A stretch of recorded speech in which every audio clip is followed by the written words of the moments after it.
Let me see. It's Lucisa. I'm afraid I'm not sure no, let me yeah, we can ask her, Christiana. I think it's La Chusa. Okay. We can ask her. Okay, yeah, that's perfect.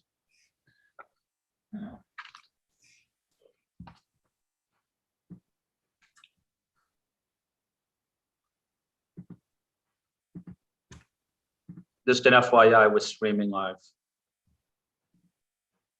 Great.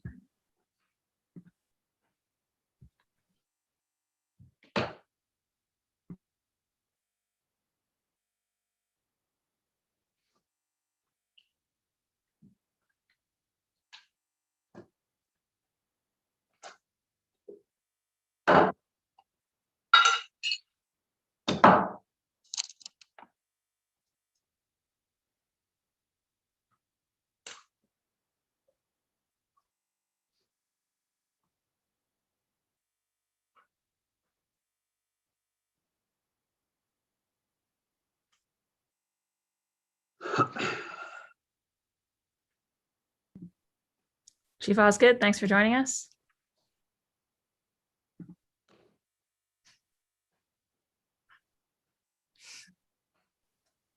Good morning, everyone. Morning, Kenzie. Morning, Liz. Morning, Morning, Brendan. Liz. Morning.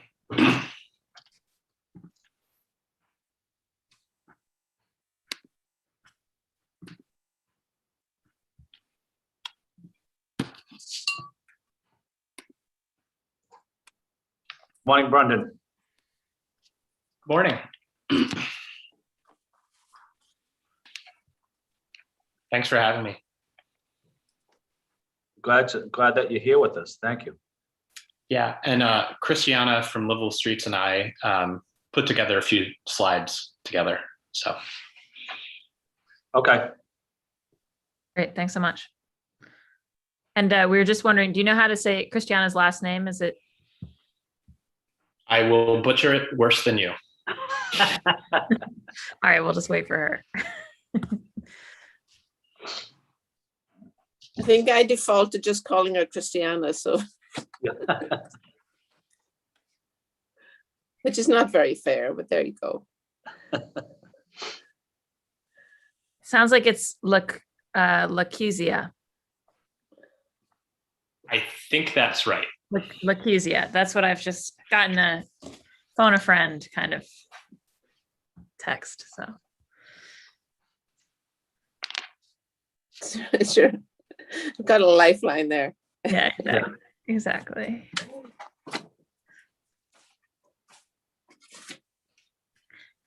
Good morning, Chief Osgood. Good morning, all.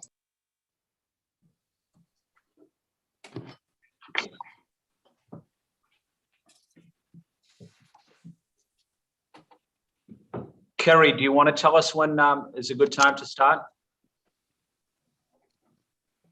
Yep, give me 30 more seconds, so we'll be good to go. Thanks, Kerry. No problem. And I see we've got Corey on from Syracuse here. And then I think we're just waiting. Do we have Commissioner McCosh on?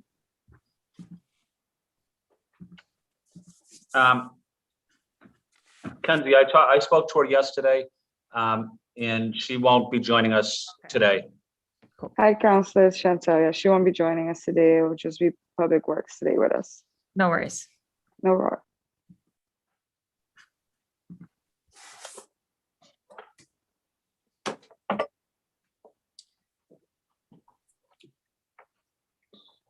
I've got myself a standing desk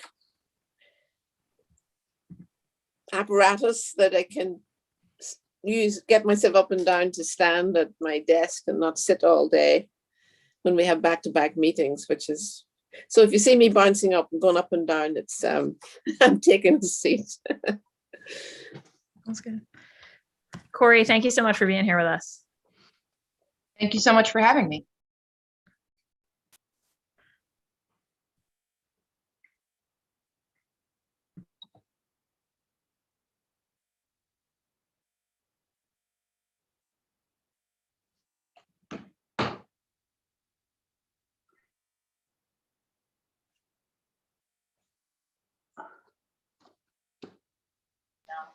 All right, sorry about that, Counselor. We're good to go when you are. Thank you, Kerry. Good morning. Good morning. My name is Boston City Councilor Ed Flynn, and I am the chair of the Committee on City and Neighborhood Services. In accordance with Governor Baker's March 12, 2020 executive order modifying certain requirements of the open meeting law in relieving public bodies of certain requirements, including the requirement that public bodies conduct its meeting in a public place that is open and physically accessible to the public, the City Council will be conducting this hearing virtually. This enables the City Council to carry out its responsibilities while adhering to public health recommendations and ensuring public access to its deliberations through adequate alternative means. This public hearing is being recorded and live streamed on www.boston.gov/city-boston-TV. It will also be rebroadcast at a later date on Xfinity 8, RCN 82, and Fios 964. Anyone that would like to testify on this matter, please email juan.lopez@boston.gov for the Zoom link. Today's hearing is on docket 0182, order for a hearing regarding a supplemental sidewalk clearance program during snowstorms in Boston. This matter is sponsored by City Councilor Kenzie Bach and was referred to the Committee on City and Neighborhood Services on January 13th, 2021. At this time, I'm joined by my colleagues, Councilor Bach, Councilor Liz Braden, and Councilor Flaherty. I will first let my colleagues offer opening statements, then I'll hand it over to the panelists from the City of Boston that are here with us. After that, I'll let my colleagues offer questions and comments, then hand it over to our community panelists, then call for public testimony. The administration officials that are here with us include Chief of Streets Chris Osgood and Michael Broll, Superintendent of Streets from the Public Works Department.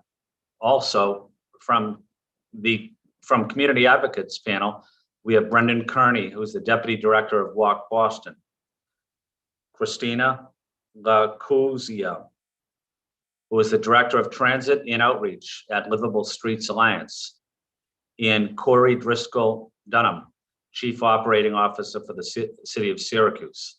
I want to thank all of the panelists for being here and offering testimony. At this time, I'm going to hold off on my opening statements, but give the opportunity to Councilor Block to offer her opening statements. Councilor Block. Thank you so much, Councilor Flynn, and thank you everyone for being here. This hearing order really grew out of what was my first big snowstorm as a city councilor, which was in December. We had a 13-inch northeaster, and in that process, had huge appreciation for the work that the Public Works team does to clear all of our roads, and including when we get hit with a big snowfall like that. But in the days afterwards, heard a lot from pedestrians, folks who get around our city on foot and by wheel on the sidewalks. So our people with mobility scooters, with wheelchairs, with strollers, just finding that in a large storm like that also stays cold, where the snow sort of freezes over, the sidewalks can become impassable for our people who rely on them to get around, and had a number of constituents who felt like they were effectively housebound until the snow melted away. And so this hearing order really came out of an interest in thinking about how we could be a bit more systematic about prioritizing those pedestrian needs to get around the city, to do critical things, access groceries, visit family, go to the store, and really thinking about, how our systems could be improved on that front. So as we in my office started to look around at kind of potential models, we discovered that a number of cities, mostly slightly or a lot to the north of us, have pioneered work on this already, and have thought about ways that there could be a supplemental city sidewalk clearance project that kicks in when you have a storm above a certain number of inches. And so we found examples in Rochester and Syracuse, New York, actually many of the cities and towns across Vermont, a number of cities and towns across Canada, and thought, I think we might be just far enough up on the snow line in Boston that when we think about core accessibility, especially for people with mobility challenges in the city, we need to be kind of recentering that and thinking about how we could institute a program to help support the kind of piecemeal property owner based sidewalk clearance norms that we have to date. So that's what we're hoping to talk about today. I'm really grateful to Chief Osgood and Superintendent Brill and for being here from the city side and for all the work they do on snow removal. I think we're safe now, but then again, it snowed on Sunday, so I should never say that. It seemed like nodding his head. And I want to give a special thanks to Corey, the COO from Syracuse, for joining us today. I think I've said this in a few other hearings, but it is a major silver lining of the Zoom hearing format that we are able to invite our colleagues from other parts of the country and even beyond the country and ask them about what they're doing and how we can learn from it. And I also want to thank Brendan from Walk Boston and Christiana from Livable Streets, folks who have been advocating for a long time for improving accessibility around the city and really recognizing the ways that snow, amongst other things, obviously we look to improve the walking environment in all seasons, but snow in particular can really trap a lot of our Bostonians inside their homes in certain weather conditions. And we want to figure out how to move beyond that. So excited, hopeful that this can be a hearing where we learn from Syracuse and others. We hear what we're doing now and we think about, moving forward with some pilot in the future to really start tackling this in a new way. So thank you so much, Mr. Chair. Thank you. Thank you, Councilor Bach. At this time, I'd like to ask my colleagues if they would like to give brief opening statements. Before I do that, Councilor Mejia is with us at large and Councilor Wu at large is also with us. Councilor Braden from Alston and Brighton. Thank you, Mr. Chair, and thank you for this really important hearing. I feel that there's a real need for this. Very often after a snowstorm, snow removal, thanks to the good efforts of our colleagues at DPW, they do an incredible job at clearing the roadways. And I think when we get into trouble, when we come to sidewalks and crosswalks at corners, where sometimes the snowplow piles all the snow up and it makes it really difficult for folks with a disability or using an assistive device such as a walker or a wheelchair.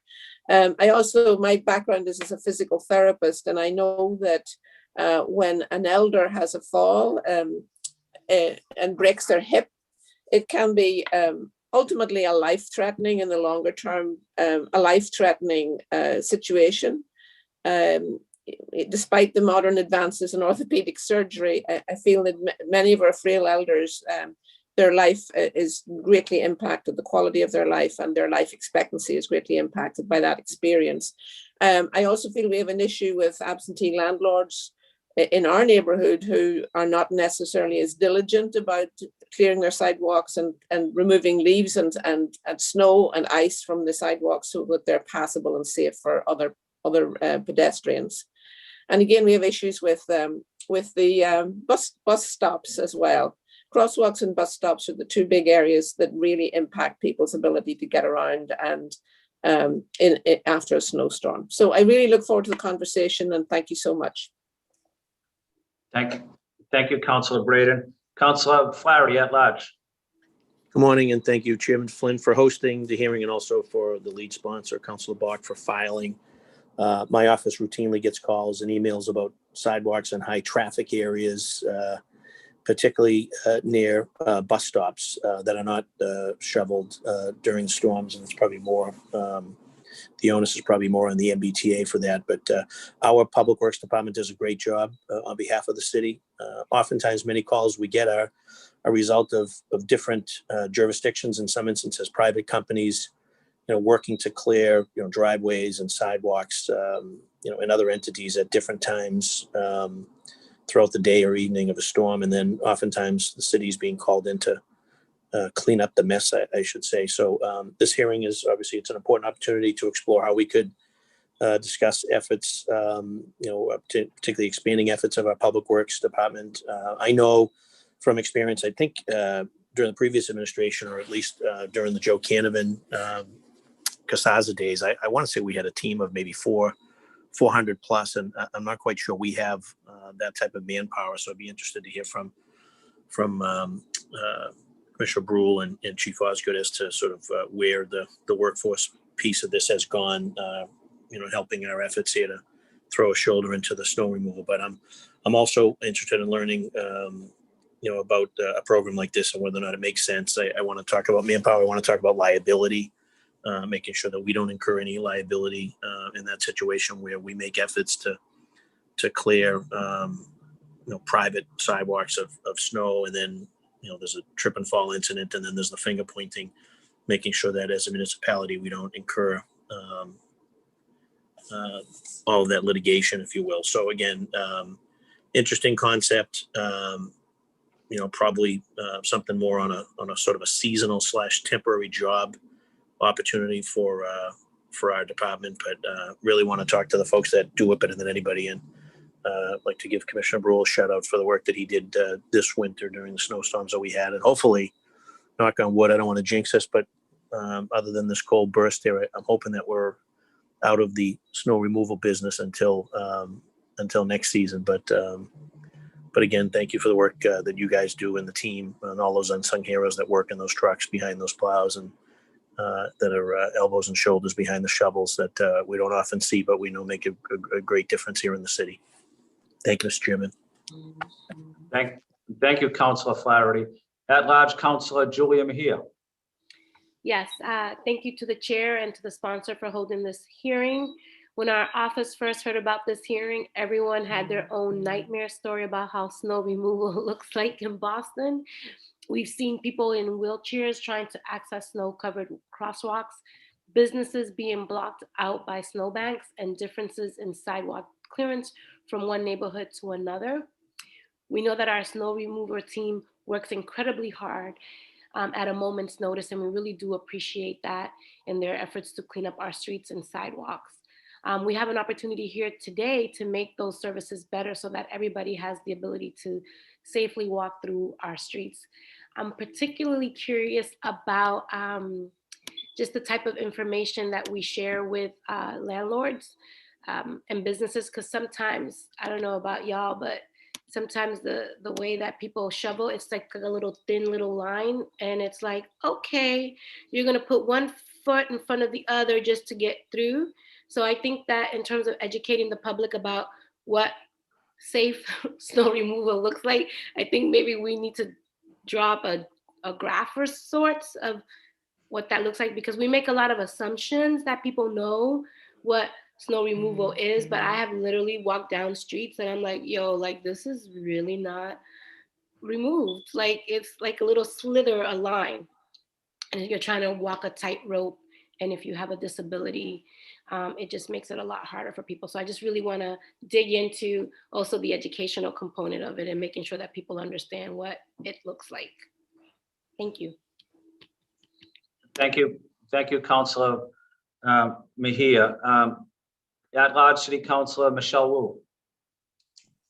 Good morning, everyone. Thank you so much to the lead sponsor and the chair for making sure this hearing happens. Now is the perfect time to have it while we are moving into hopefully a quieter phase with time for planning. And so this is, as we all know, a perennial conversation that comes up in the city, and one that has so many impacts across accessibility and our economy and the recovery as well right now. So looking forward to diving back in, really eager to make sure we're moving in an innovative and responsive direction for our residents. Thanks so much. Thank you, Councilor Wu. I would just like to, again, welcome the panelists for being here.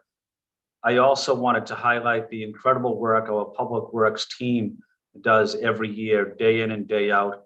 They're dedicated city employees. They work extremely hard. They make our city better. We're proud of them. I've had the opportunity to work with the Public Works for almost 40 years. My father was mayor. We worked with them. Our phone number was published, and people would call us about snow removal, and we would call immediately to not to 311, but to 4500 and work with the Public Works team. But dedicated workers, dedicated employees, unsung heroes of our city. That's my first point. And my second point is I know we have a lot of young people, professionals in Boston, and going forward, I would really like to get them more involved during snowstorms in helping their neighbor, being a better neighbor. It's about shoveling your elderly neighbor's sidewalk. It's about shoveling for a person with disabilities. It's not a day off from your work. It's not about having pizza and beer and relaxing and watching a basketball game. It's about helping people. It's about giving back. So those are the 2 points I wanted to make. Having said that, let's open it up to Chief Chris Osgood for opening statements from the city administration. Chief Osgood. Thanks so much, Councillor. Thanks so much, Councillor Flynn, Councillor Bach, Councillor Breeden, Councillor Flaherty, Councillor Mejia, Councillor Wu for all of your opening comments. Thank you to the panel for being here. I do want to remind I think he froze, or maybe it's my bootleg internet. I don't know. Can everybody? No, I think we've lost the audio. Okay, let's just wait a minute. I think he might be back on in a second.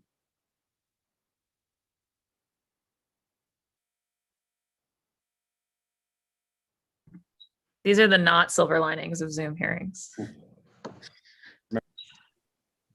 Okay. Hey, oh, sorry. Seems like perhaps some technical difficulties on this side.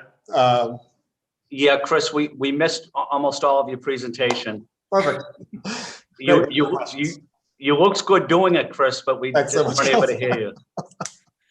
Right, you got to the end of the list of our names and then we lost you. Perfect. So I'll launch back in. My opening remarks are actually fairly short. What Mike and I want to do, what our Superintendent of Street Operations, Mike Roll, and I want to do was basically just provide context around what we do today and really have that be as a precursor for any future conversations and working sessions around a number of the issues which you all raised in your opening statements around who is responsible for the sidewalk, for how snow operations are funded, and for how the actual operations work. I do want to note that April 17th of last year was our last snowstorm, where we had 3 inches of snowfall. And in fact, 2020 was the shortest distance between sort of most significant accumulating snowfalls in the city's history, where we had snowfalls in both April and October. So while I hope we are out of most of it, we're still very much focused on winter.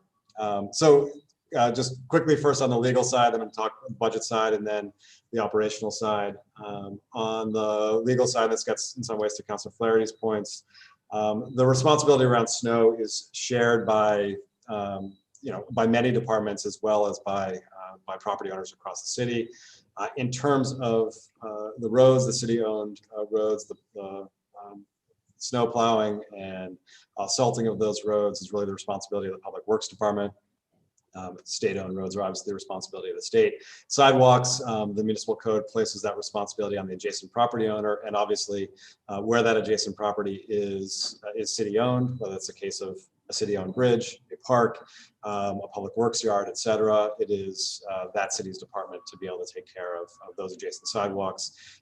Otherwise, it is the responsibility of the adjacent private property owner right now.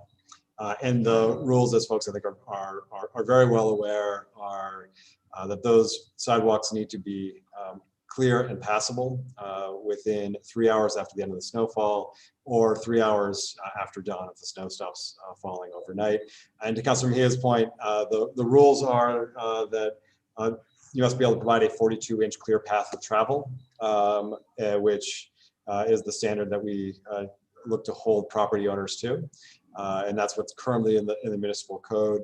That is information that we share out both sort of through press conferences and through a mailer that goes out to every household in the city of Boston and is in 10 different languages on the city's website. But to your point, it is an educational message, which I think that we very much look forward to working with all of you to figure out how we continue to promote, to make sure that every single property owner is both aware and delivering to that standard. On the financial side, which is sort of an issue which quickly headed into budget season, I know that all of you are quite aware of the FY21 budget for snow operations in the city of Boston is $21 million. If that were a standalone department, it would be the 10th largest department in the city. So obviously this is a place which we are investing a significant amount of funding today. There's that funding is both for public works to be able to take care of the streets, as well as for city departments to be able to take care of sidewalks adjacent to their properties. Contracts for things like our school department, Department of Neighborhood Development, et cetera.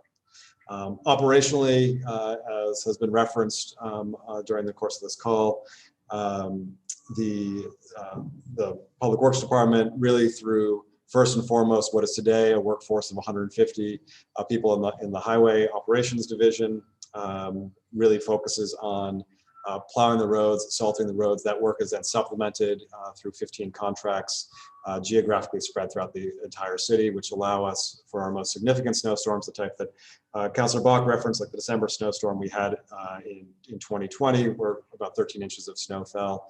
We can ramp up to around 750 to 800 pieces of equipment across the entire city. And as I think members of the council are well aware and have supported through previous budget efforts, we have sort of expanded that set of snow equipment to be able to also address some of the new pieces of infrastructure we're putting into our roadways, most specifically our network of protected bike lane infrastructure that we've installed, and so added new pieces of equipment to be able to sort of directly ensure that those protected bike lanes are free and clear of snow following snowstorms. Obviously, there's a whole bunch of city departments who are not on this call who also have significant snow operations. Our school department, the Department of Neighborhood Development, our Parks Department, all of whom have snow operations that really focus on their properties and their sidewalks following and during and following a snowstorm.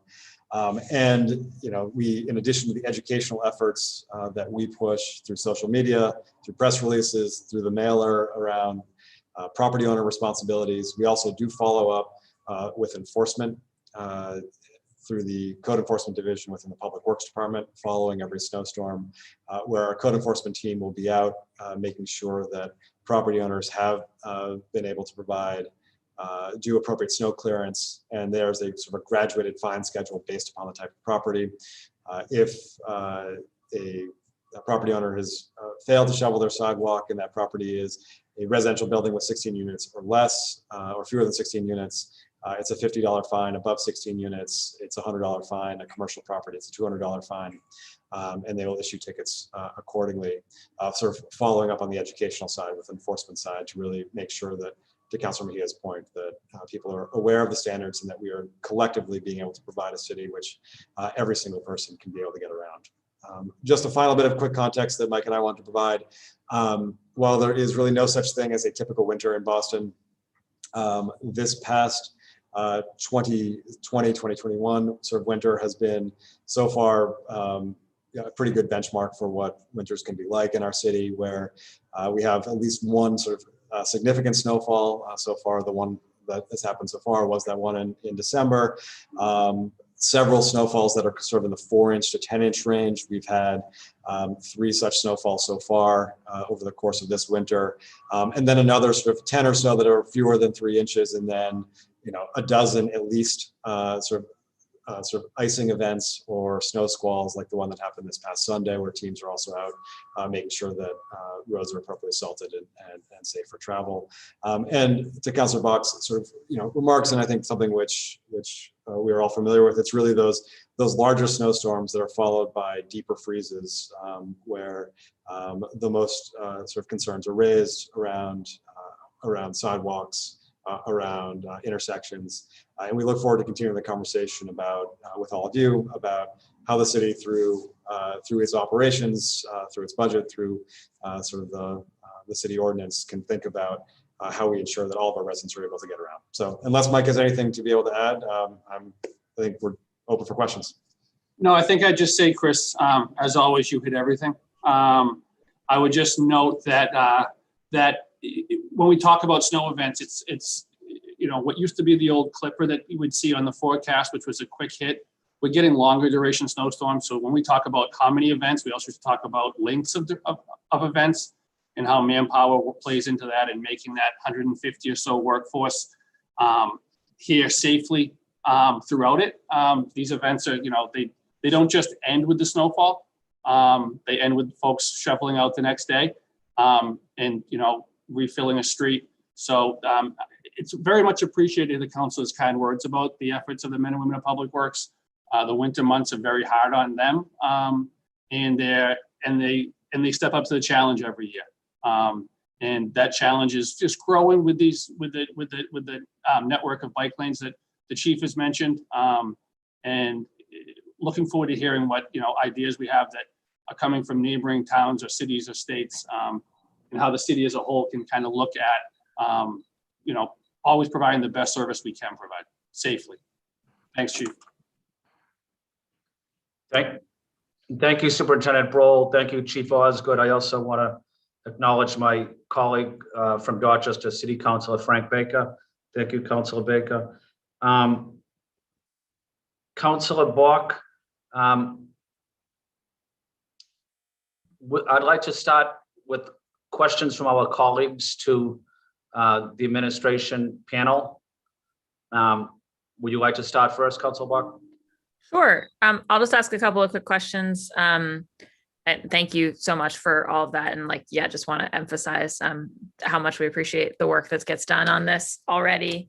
And I am mindful of kind of, the challenge of adding another territory, right, which is the sidewalk territory. And I do think it's really, based on the feedback I've heard, it's really about those big storms where that tends to be where I think we get those goat paths from people who it seems like a lot of work to clear it out. And then also it freezes and stays for days. And sort of interested in how we can emulate some of the things. So I know we'll hear about Syracuse shortly.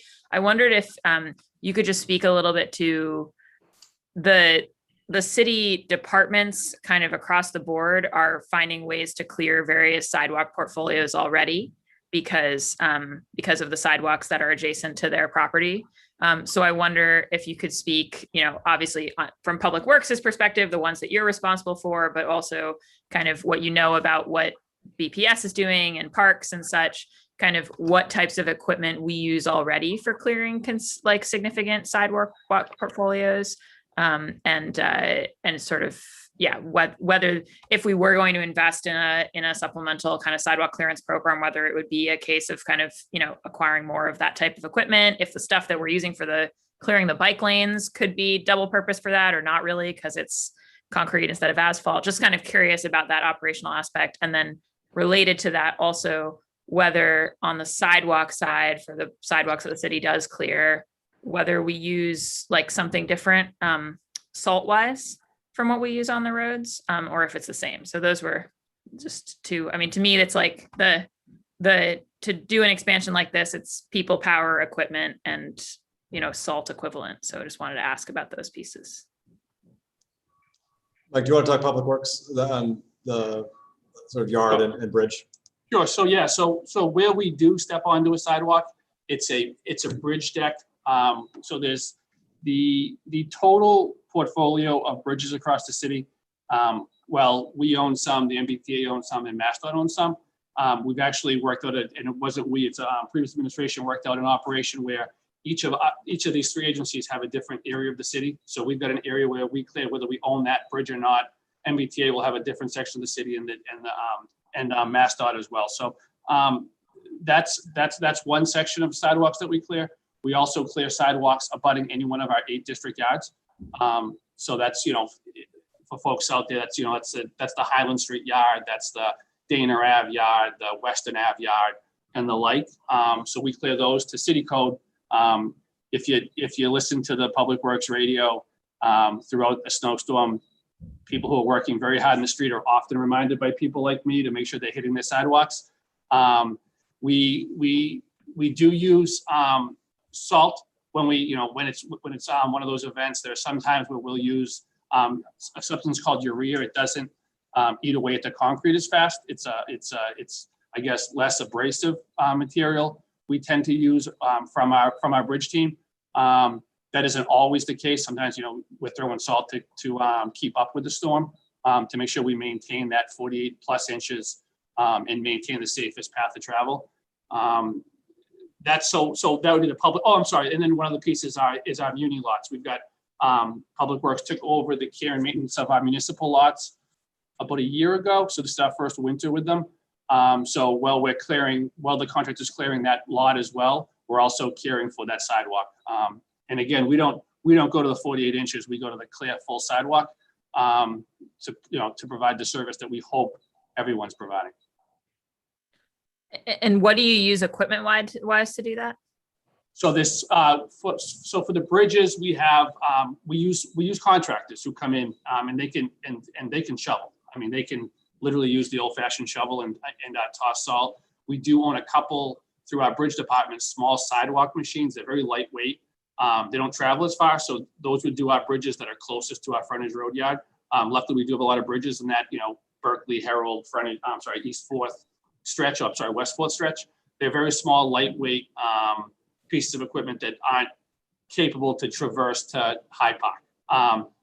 But I want to say that the inventory of those are 3 to 4 currently.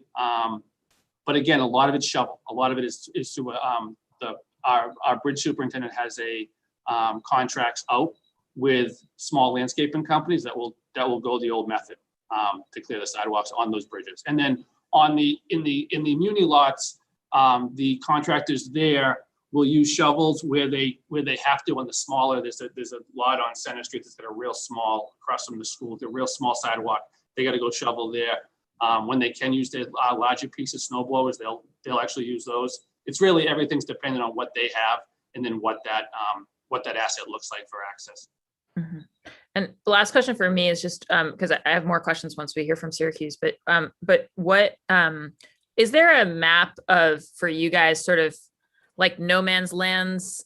One thing that's come up, for instance, in Kenmore Square in my district, there's an island that you have to step onto to cross a part of the square, but it's floating out. It's not in front of anybody's property. And so nobody clears it. But if it's blocked, it's impossible for a pedestrian to get through the square. And that one has come to my attention. I'm the district counselor for that neck of the woods, but I wondered sort of like, do those types of things land to Public Works? Do you guys keep some kind of list of those type of things?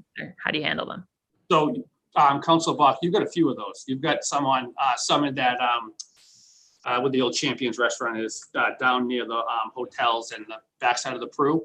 You've got a couple of those. So we utilize PIC and the brains down there who have all the planning and who owns what readily available. A lot of our folks from the field will reach out to Todd Liming, and we get then we get that base of knowledge, and we know it's nobody's or it's the T's or it's a MassDOT thing above that that exit that ramp going down there behind the Prue Mall. Anyways, that's our one of them. So that if those become part of our inventory by way of post-storm, we don't own it, but multiple 311 cases, we're like Pavlov's dog in a way.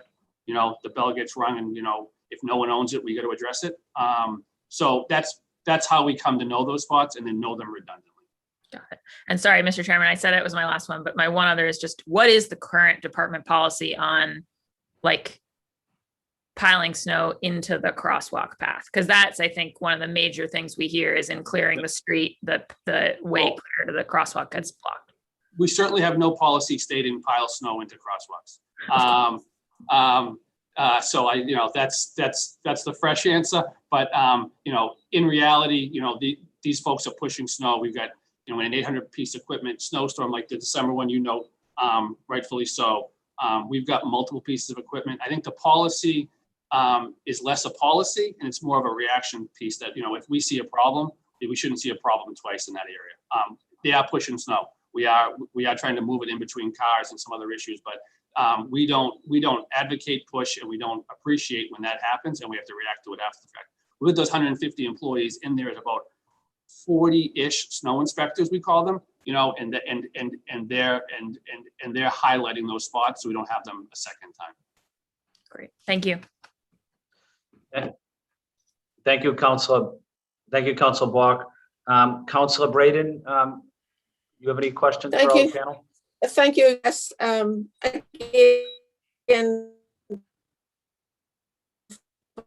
to DPW for the great work you do. I think we're just on significant challenges for pedestrians, especially. And Councillor Bach has already asked some of my questions with regard to crosswalks. I think the crosswalk issue is particularly difficult for folks who have mobility issues, and very often the snow is piled on the crosswalk, at the edge of the crosswalk on either side of the roadway, and it is really impossible for most people, especially elders and folks with a disability, to get across safely. So that's the big concern. The other question I had was with regard to, if there's a persistent chronic offender in terms of a management company or what are the penalties for not the long term? If you're a chronic offender and you just pay the fine every 2 or 3 times a winter and then just let it go, is there a way to track people who are chronic offenders? So Councilor, we have done some of that analysis and have thought about, are there updates to the way to the current fine schedule that would sort of address that? But the short answer to your question right now is no, that it doesn't escalate based upon number of fines. It's simply the same fine. And whether the right intervention is sort of an escalating fine schedule or frankly, sort of like leading with a conversation, I think all those things are things we're interested in taking a look at. Thank you.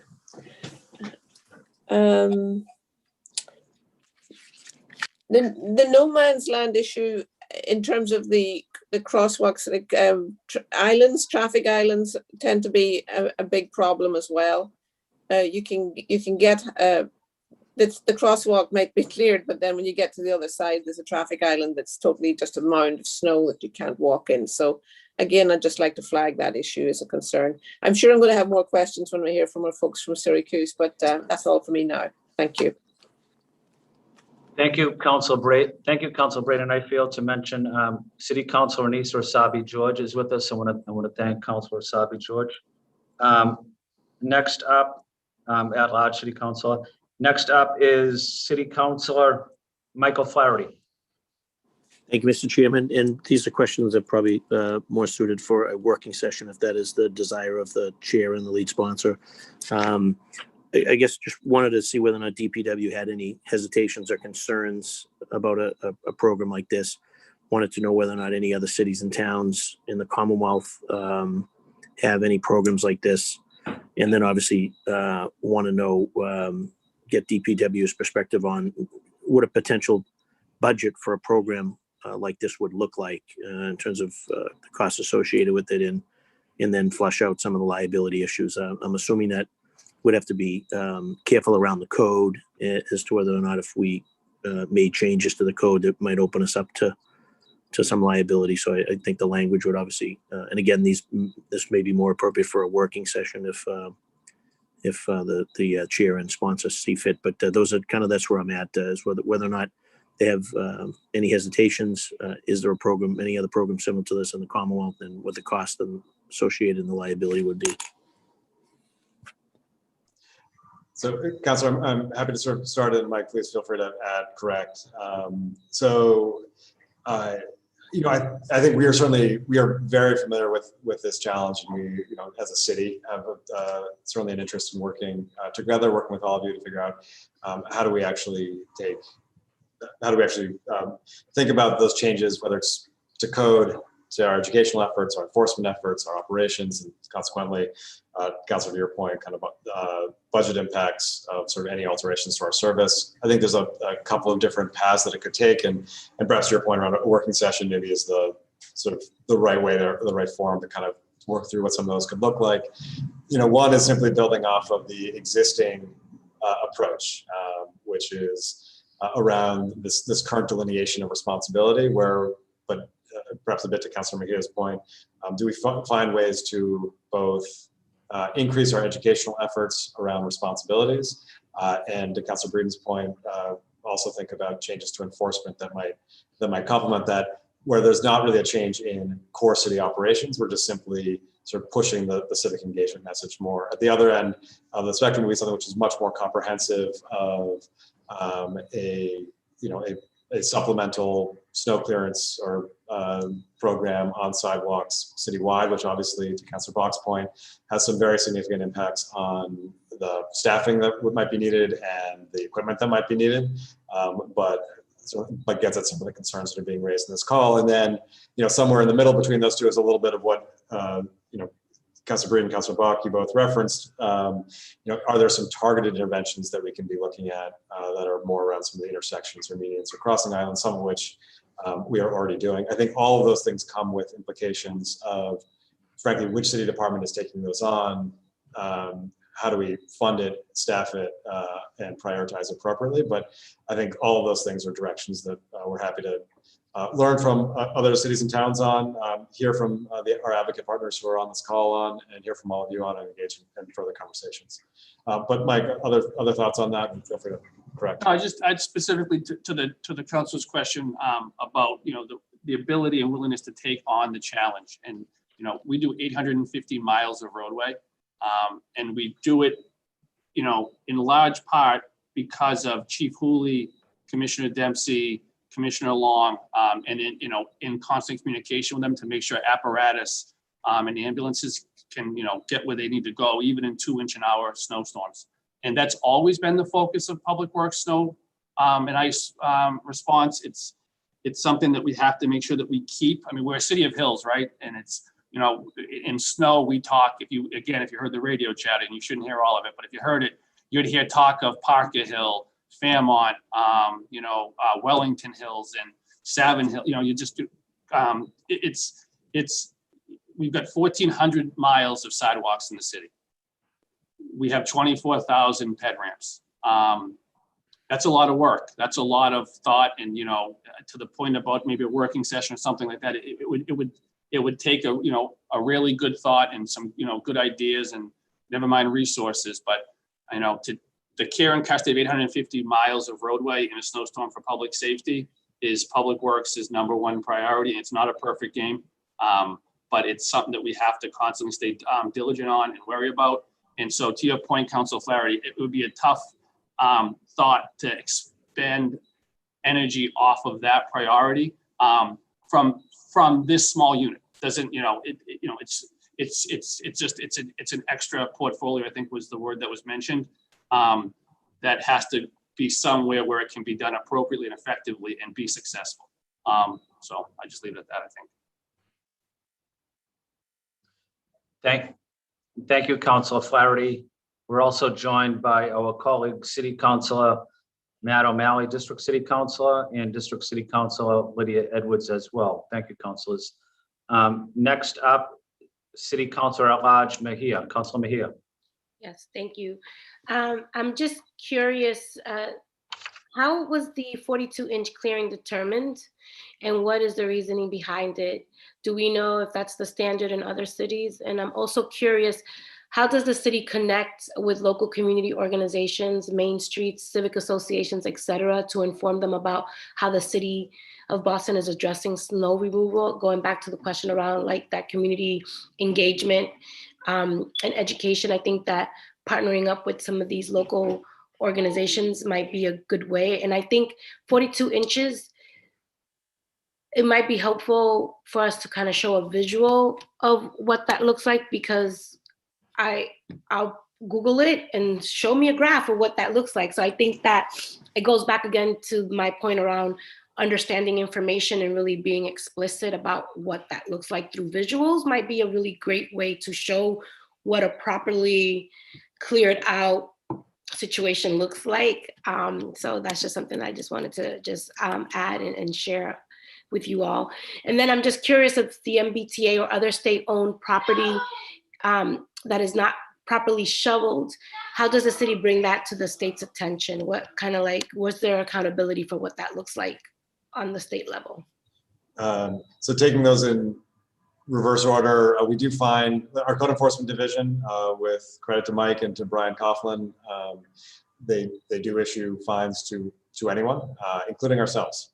So we hold ourselves accountable, and so that also does include the state if there are cases where there's an unshoveled sidewalk. The 42 inches is what is specifically in the City of Boston code right now. It's 16-12.16 for those of you who are interested in looking it up. Happy through the chair to sort of share that around afterwards. And that I think stems from, I assume stems from an accessibility requirement that was identified at that time. But again, if that needs to be updated, happy to work with Kristen McCosh and with all of you to see if there's a way in which that should be updated. And in the notion of just figuring out like, how do we actually sort of explain what 42 inches look like, better communicate that. I think whether it's through social media, through our annual mailer that goes out every winter, happy to sort of think about how we can make that clearer and really reinforce that message. That message, along with the message of asking residents to really focus on pedestrian ramps, shoveling sidewalks, and after storms, making sure that our catch basins are also cleared, are sort of the principal sort of civic engagement shoveling messages that we try to get out. And anyway, I appreciate the feedback that there's more that we can be doing there. Councilor, did I capture all your questions? Yeah, no, I think maybe it might be helpful to work alongside the council to just figure out kind of, do we need to expand the minimum number of inches that need to be shoveled? I just think that, that may be something that we may want to consider doing in the future. And again, I think that probably would be like a follow-up question or a follow-up working session. And I think there is something to be said. I know we talked a lot. I've been talking about the sidewalks. I just also want to really be super mindful that there are some folks who even ride their bikes, even when there's snowstorms, to get to point A to point B, which kudos to them for doing that. And I think that creating some space for them to also kind of help inform what the new requirements could look like would be, I think, extremely helpful to include them in those conversations. And I do think that some of the nonprofit organizations and the community outreach, I think that they can help inform that work too. So I'm just always encouraging us to think about how do we rely on our community partners to inform our thinking. It would be just a recommendation. I don't have any further questions. And so thank you so much. One quick note, Councilor, sorry, on your last point, I know that both Commissioner McCosh, Commissioner Shea, and I know actually that many of you sort of individually have also been sort of very much promoting that message of engagement by community organizations, particularly focused on helping shovel out neighbors in need and seniors in our city. So I appreciate all of the work which you've put in on that. And perhaps in a follow-up session, we can have that conversation with the Elderly Commission, with the Age Strong Commission, and with Kristen's team. No further questions, Councilor Flynn. Thank you, Councilor Mejia. Next up is Councilor Wu. But before I take Councilor Wu, I just wanted to thank Chief Osgood for highlighting the important role that Commissioner McCosh plays. Working closely with the Disability Commission is a critical part of snow removal. I talked to Kristen during every snowstorm, and she's on top of things. She's working closely with Superintendent Brohl. She's working closely with Chris Osgood's team and Danny Nee's team as well. So again, just want to say thank you to Chris for including and making sure that Kristen is part of the ongoing discussions. Councilor Wu, you're up next. Thank you, Mr. Chair. I actually don't have questions for this panel. Thank you so much to all of our city workers and the administration for what you're doing and planning. I'm looking forward to hearing from other municipalities too. Thanks. Thank you, Councilor Wu. Up next is Councilor Frank Baker.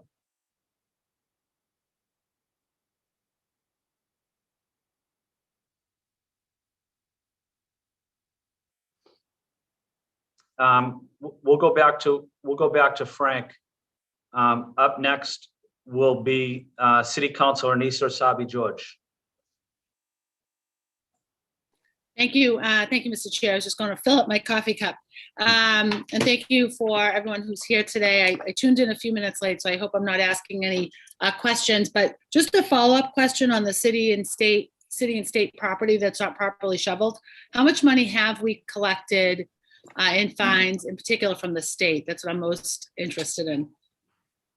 Counselor, I can follow up with you on that unless, Mike, you probably don't have that at your fingertips, but if not, I can follow up with you on that. I don't, Chris, but we can get that very quickly. Perfect, thanks. And I'm also multitasking here. You know, I think that this is really an exciting thing to explore. And I think it's certainly a great opportunity for us to make winter a little bit easier for our residents. And I know Councillor Bach mentioned a number of cities in her opening remarks. Sweden conducted a national study of the impact of snow clearance policies, and they found that because Swedish women are more likely to walk, that it, you know, disproportionately impacts them. And, you know, certainly I didn't realize how important it was to clear snow until I started pushing a baby carriage myself. And, you know, just think about the impacts that it has in particular on women, in particular on parents.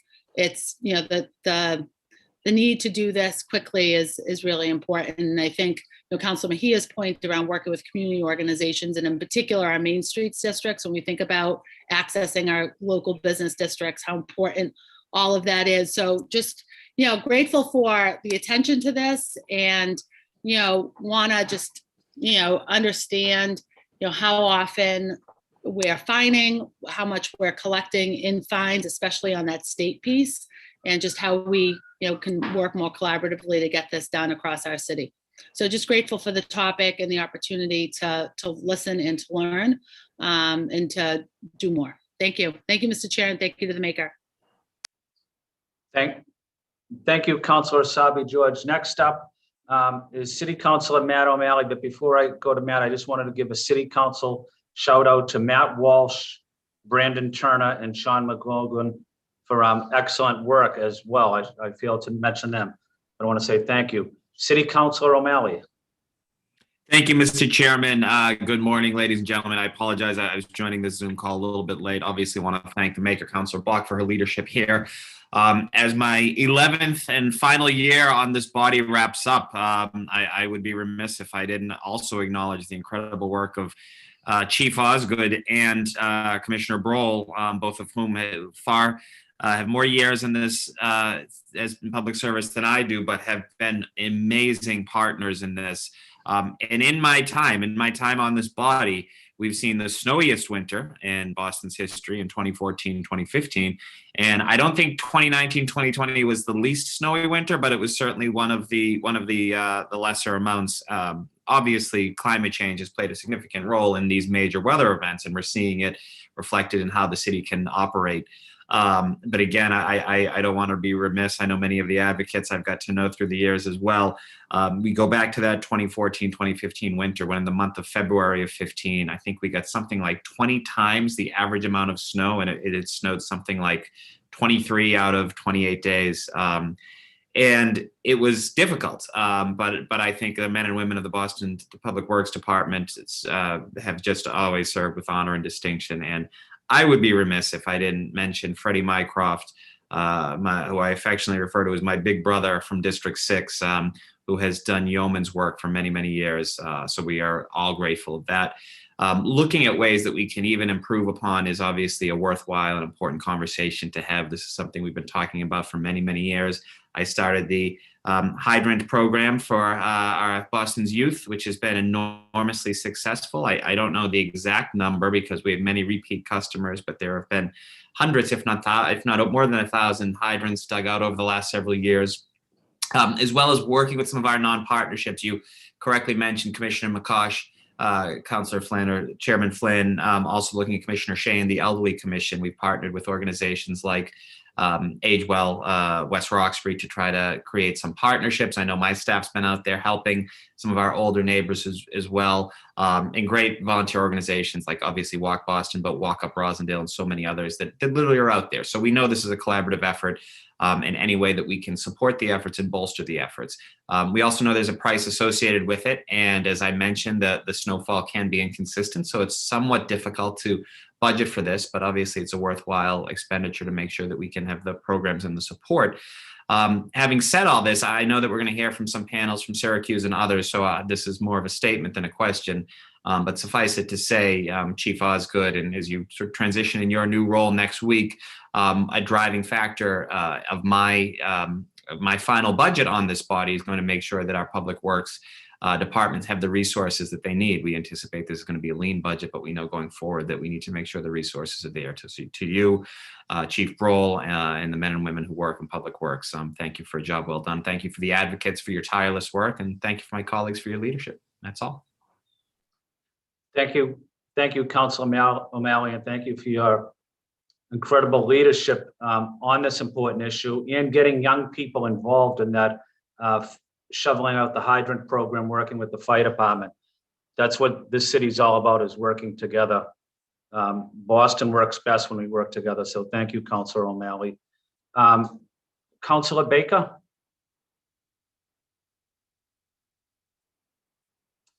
Okay, maybe Frank stepped away for a bit. And I just had one question, either to Superintendent or to Chief Osgood. As it comes to shoveling snow in, Boston's a city on the ocean. I have a district such as Fort Point in the downtown area near the New England Aquarium, which I share with Councilor Edwards as well. But any climate change related issues that make it more difficult or challenging or unique as we go forward in shoveling snow or treating the snow or treating the sidewalks or streets because of the flooding or because of the climate change in and around areas near the ocean? I'll start and then Mike can just correct me on this. Two small notes. Obviously, we see a significant differential almost every snowstorm in the amount of snowfall along the coast versus in sort of in Alston, Brighton, West Roxbury, et cetera.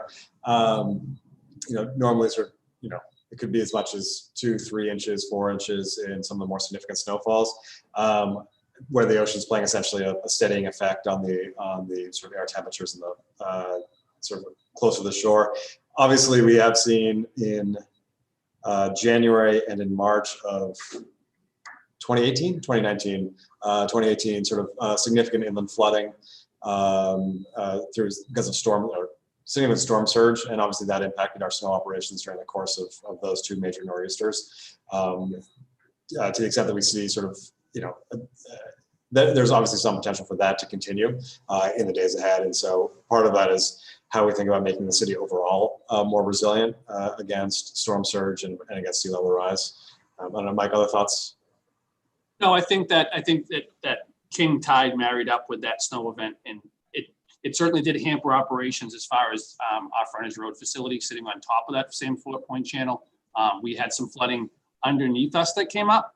That luckily we have 2 salt piles here, so we could use the second one. As far as the roadway and sidewalks, that king tide came up to what, Atlantic, Commercial, towards Milk. So that, as far as the snow and ice was concerned, it made it go away. We found it to be, that tide assumed all the snow and all the ice, but it definitely hampered that corner of our operation. We had to divert trucks. In the Fort Point, we've yet to see it on that side of the bridge, but I say yet because of what's happening with that king tide near the Custom House has to, I assume is going to play a role as you get over to those newer streets near the courthouse and the like. But as of right now, that was the one that had the largest effect on us by way of a climate change or flooding. Thank you, Superintendent, and thank you, Chief. That is it for the administration panel. You're certainly welcome to stay here, but we'll go on to the community activists at this time. Community advocates, I should say. So I want to say thank you to the Superintendent Brohl and Chief Osgood for being here, for your leadership.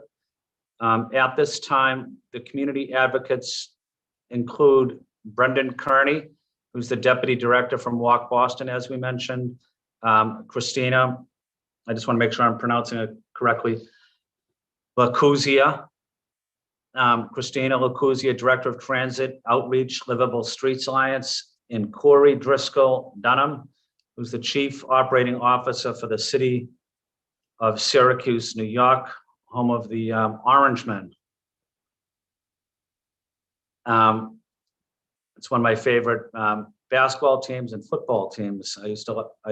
My favorite football player is Jim Brown, who was a running back for Syracuse University. But out of respect for our guest to our city, we would like to ask Corey Driscoll Dunham if she would like to provide her opening statement. Thank you, Counselor, and thank you for the invitation to take part here. I'm not saying I don't hear it a lot, but it's nice to hear how complimentary the counselors are towards the city staff members. That's no slight on our city council, but it's just nice to hear. So I'm Corey Driscoll Dunham. I'm the Chief Operating Officer for the City of Syracuse. I promise not to be more than a few minutes, but I do have slides if that's okay to share. Okay. So just, for those of you that aren't familiar with Syracuse, we are often named one of the snowiest cities in the United States. Our average snowfall is about 124 inches. And when our Mayor Walsh, Mayor Ben Walsh, came into office, pretty much the first thing he said to me on my first day was, you got your computer set up, great, figure out sidewalks.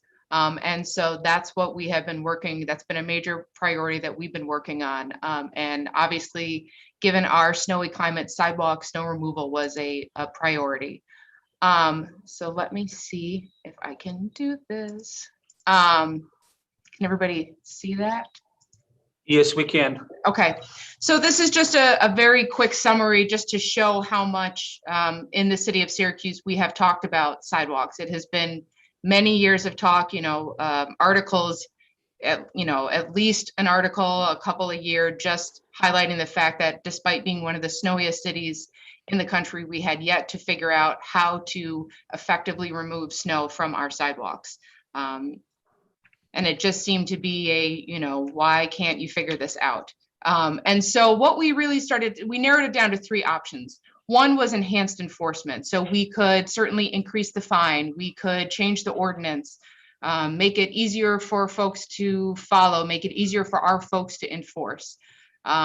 We could do a citywide municipal snow clearance. So I know the city of Rochester is one that we're often compared to. They have a citywide snow clearance where they are clearing snow from each one of their sidewalks after snow events. Or we could identify priority areas. Where is it the most dangerous places for pedestrians to be walking in the street? Where are those generators for pedestrian traffic, and focusing on those streets?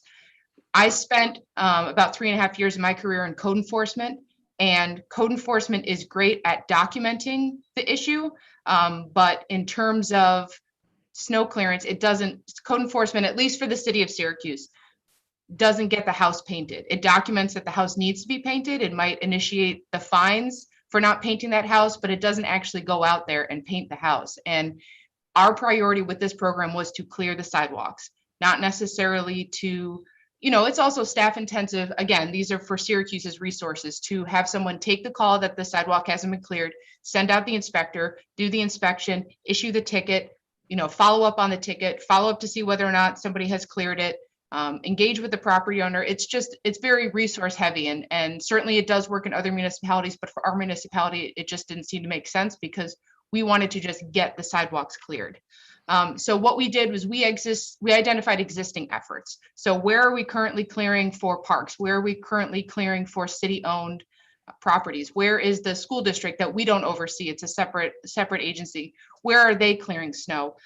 We have a downtown committee where the downtown property owners pay into an assessment, and that agency clears the sidewalks for downtown. So that area was covered. Where are the existing efforts happening right now? We mapped those. Then we consulted with our MPO, the SMTC, on pedestrian traffic counts.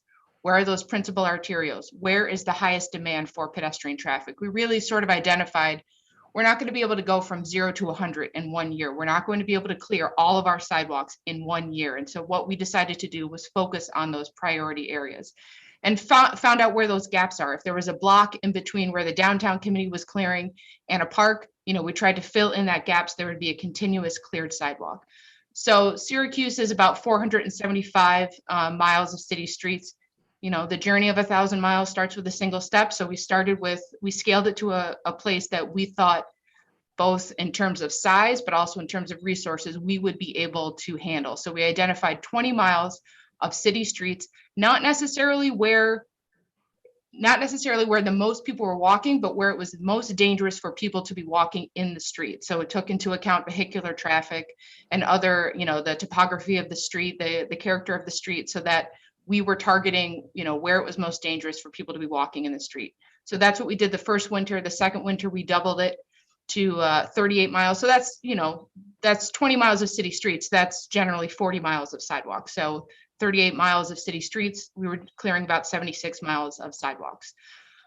Unfortunately, for this past winter, we had to suspend the program because of the COVID-19 financial impact. And so it was probably the most difficult decision that we needed to make, but we ended up having to suspend the program this past winter. But what we are doing going forward, actually within the next week or two, we will be presenting to our Common Council a municipal sidewalk program whereby the city will take over responsibility for repairing sidewalks, and there will be a fee to property owners for that service. And in that fee is included a portion that's set aside for snow removal, so that we hope that by creating a dedicated funding source for this program, it's no longer vulnerable to budget cuts in the future. And this is just, it's a supplemental program. The property owners are still primarily responsible for clearing snow and ice from their sidewalks. So this is a supplemental program. It doesn't absolve everybody from clearing their sidewalks. In terms of the liability, we initially issued a RFP to in our first year to get out there to contractors to say, hey, we'd like to engage with you on this program. We decided that, particularly as a pilot program, we were going to contract out the service. It just really made more sense for us rather than hiring folks full time. We didn't have the existing staff to dedicate to it, so we contracted with an outside vendor, and we received 0 bids and sort of panicked initially. It's a new program that we were doing, and people were nervous about taking part in it. So we publicized that we didn't get any bids. We were approached by a contractor who said, I'm willing to hold hands with you and jump off this bridge and let's see how this program works. Our council understandably had concerns about liability. The contractor was required to obtain insurance. The city is additionally insured by their policy, so that provides, some protection. The trigger is at 3 inches of accumulation. It takes us about 6 hours to clear those routes. We prioritize 7 in the morning, 5 or 6 o'clock at night to try and make sure that we're spreading it out. The pink on this map are the initial routes of the first year. The blue are the expanded routes. The orange, you will notice, we partnered with Syracuse University, who has their own snow clearing efforts on their campus. And so they agreed to clear additional routes to kind of make some connections with our map. So that was certainly very helpful. And they did that, they just agreed to do it. We didn't have to, they already had the equipment. We didn't have to compensate them for that. It was just a great partnership. So as I mentioned, the program was funded the last 2 years through an existing, through the general fund. And so the budget was about $250,000. I believe we only ended up expending about $170,000.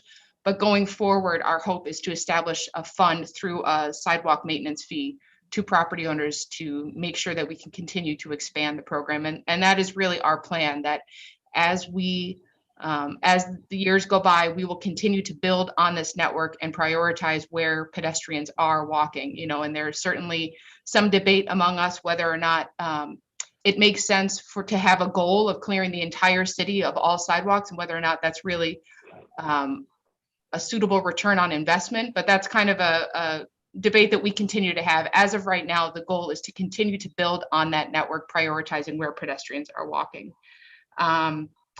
just listening to the conversation, coordination with snowplows is continuing. It's a continuing challenge. It's just difficult to, clear those sidewalks, know when the plows are going to come by. And so that's something that we try to continue to work on with coordination, but it's certainly an issue.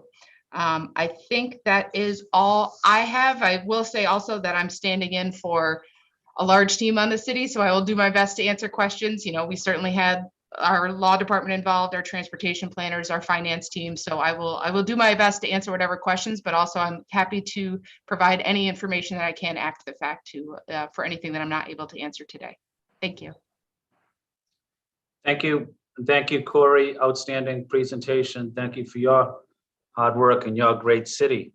At this time, I would like to ask Christina Lacuccia, if I'm pronouncing it correctly, who's the Director of Transit Outreach Livable Streets Alliance, if she would like to provide an opening statement. Good morning, Christina. Hey, good morning. It's Christiana Lacusa. It's a very tricky name. Okay. And actually, I'm going to tag team with Brendan Kearney. We put together a presentation, and Brendan, if you would share that, we can get going. Yeah, great. Yeah, so thank you so much for having us today. We'll tag team through this, like Christian said. I was just super impressed by what Syracuse is doing. So like that is a great model for Boston. I really think so. What we're going to do here is we're going to kind of set the stage of some of the challenges that people are facing in Boston and show the images of them dealing with those challenges. Also, show kind of what else is going on here in Massachusetts, and then make some recommendations. So, as you all also, we hear all the time about snow challenges. Sidewalks are super important to make sure that people are able to get around safely and conveniently year round. So this conversation is fantastic. And we have a whole slew of resources at walkboston.org/snow. Definitely encourage you. Any links that Christiana or I reference here today, like they can be found at there. And if they're not there, we can send them to you afterwards as well, so you can have them. So first off, yeah, I thought it was great hearing from Councilor Mejia about, we're assuming that people know what the regulations are. It's not necessarily that they know, because as you can see from this map from the state, like the regulations are all over the place here in Massachusetts. Some communities require it. Some communities require it sometimes. Some communities don't require it at all. And that's for homeowners. And then it's different if you're a business owner. And it's different if you're a municipality. It's all across the board. There were a couple of questions about communities that do snow clearance. Cambridge has been expanding their program, much like Syracuse. Cities like Framingham, they do limited snow clearance. Newton has started doing limited snow clearance. So there are definitely examples just here in Massachusetts as well. And, jurisdictions came up. DCR has struggled with snow clearance, but one thing that they have done is they have set priority scales they're committing to certain areas where, priority one within, still during a snow event, they will be clearing those, and those will be, around access to schools, high volume, pedestrian feeders like transit. And then priority two is, within 12 hours after a snowstorm. And then priority three is, we know that we need to get to this, but it's going to be a while. So that was done in collaboration with a number of advocates after some of the big snowstorms before that snowstorm of 2014, 2015. Because I think it was the year before there were some challenging areas on DCR properties, and they brought people to the table and they said, tell us, we have a budget that we can't do everything. We understand that. Like, where can we work to make things better? Christiana, I'm going to turn it over to you for a bunch of these next slides if you want to share some of the information. Yeah. And also just to jump on the point about the DCR example, I think it was great that DCR worked with advocates, but I think in the Boston context, while advocates definitely should be involved, and we would definitely sign us up, as Councilor Mejia mentioned, including community members and making sure that we are hearing from our residents of where do they need to go first, where are those key locations to help determine that prioritization. We would strongly encourage that to be the process there. And you can go on to the next slide. Great. So we're going to go through a number of photos at this point. This is an example of a curb cut that was almost cleared in the South End. And as we know, the point of a curb cuts is to allow folks like this woman here to actually get where they need to go. And so doing the full job of actually clearing the spots that are needed and making sure that whoever is doing that clearing understands why certain parts of the infrastructure need to be cleared fully. So I think in terms of this example specifically, providing really specific recommendations or specific guidance around what needs to be cleared, not just saying like the street corners. Moving on to this example, which is a photo from Blue Hill Ave in Boston in 2019. This is after a snowstorm. You don't see snow around, but this is a reminder that if snow isn't cleared completely, then the remnants after the last storms can last for weeks and continue to lead to mobility limitations. So in this example, this woman she's going backwards down over this curb to get across the street, which for me taking this photo did not look very comfortable and was not how you would want to move around. But also emphasizing both the timing, but also the full clearance of snow is really important to make it actually accessible. This next picture is not from Boston, but it's from our neighbor Porter Square in Cambridge.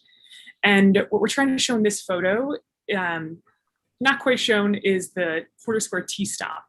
And so when you have these blocked curb ramps and high snowbanks that are blocking access to the crosswalk to get to the transit stop, we aren't allowing people to get around in all the ways that they need to be. And then going on to the next photo here, this is Pearl Street in Malden. And similarly, you can see that there was, if you look straight in this photo, there's continuous snow that blocks the sidewalk there. And so these transition points, I know Corey had mentioned this in her example, that if you just have a short stretch that's missed from being cleared, then the whole section is not really accessible. So in this case, you're now having to go off a curb. There's no curb ramp because it's mid-block, and you're having to walk into the street instead of continuing on the sidewalk. This next section is in Watertown. This is another example of where the sidewalks just weren't cleared. The bus you see in the back is the 71, which is a key bus route. So you have a high quality transit connection here.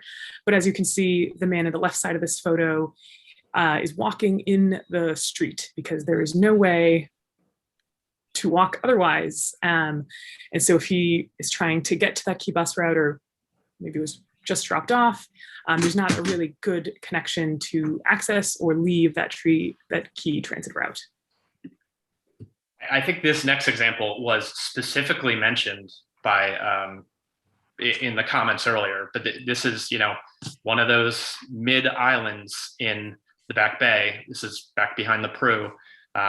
It's one of those no man's lands. And as you can see, it's heavily traveled. This was incredibly icy. This was during a MassDOT road safety audit. And a lot of the conversation was, whose responsibility is this? Why are we not able to clear these in very, very heavily trafficked areas? Another example, this is from Worcester, but there are places like this all over Boston. It's that change of jurisdiction. Like, this is around highway on and off ramps. So, it all of a sudden it changes to MassDOT jurisdiction. And then immediately on the other side, it goes back to City of Worcester and neighborhood streets. So there are just these connections that are really limiting the safety and accessibility for people walking. And, example here, like this is a great example of new infrastructure that is being cleared for people biking. Like this is the Watertown Greenway. Right alongside it is a sidewalk. So it's a pretty wide right of way. But during the winter, the partner that they have clearing it only clears the bikeway. So that's fine as long as people understand that people are going to walk here. As you say, they did a great job clearing the bus stops. So like these, we just need to be clear about what the expectations are during the winter and how users will use the facilities. This is my favorite and / most hated photo. This is a photo of an intersection in Worcester where you need to push that button in order to cross the street here. However, you can't get to that button.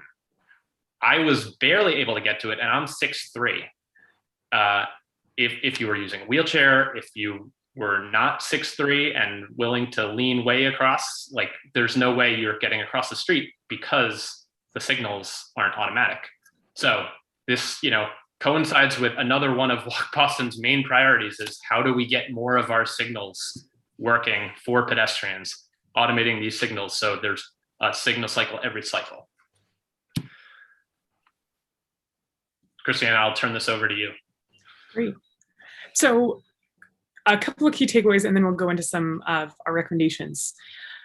So as we saw from all the maps at the beginning, we really can't assume that residents know the policy. It is unclear, and although there are lots of really great communication efforts that Chief Osgood had mentioned, it's still, especially if you're new to town, and we know that Boston is a high turnover city. There are lots and lots of students and new people who are moving in every year, and so it's hard to keep up. And then secondly, an age-friendly community requires year-round mobility. And as the City of Boston is an age-friendly community, we do have a requirement. We made an agreement that we're going to do this, and so we need to keep up our end of the bargain. And then municipal clearing can create safe walking corridors to connect residents to transit and business districts. I think as we saw, lots of people, everyone's a pedestrian at some point in their travel, but some people really rely on being able to walk or roll to where they need to get, whether it's to transit or to other key destinations. So supporting that mobility is important. And then lastly, as we saw from many of the photos, curb ramps really need to be cleared. It's next to impossible it's also extra difficult for property owners when snow is plowed onto the corners, as it often is, because it's a good large space to pile snow, but it makes it really hard for individual property owners to clear it. It's oftentimes feet of height, and because it's been plowed, it's usually a little bit more packed together, so it's even more challenging. Both doing it is important, but also municipal support is also important here as well.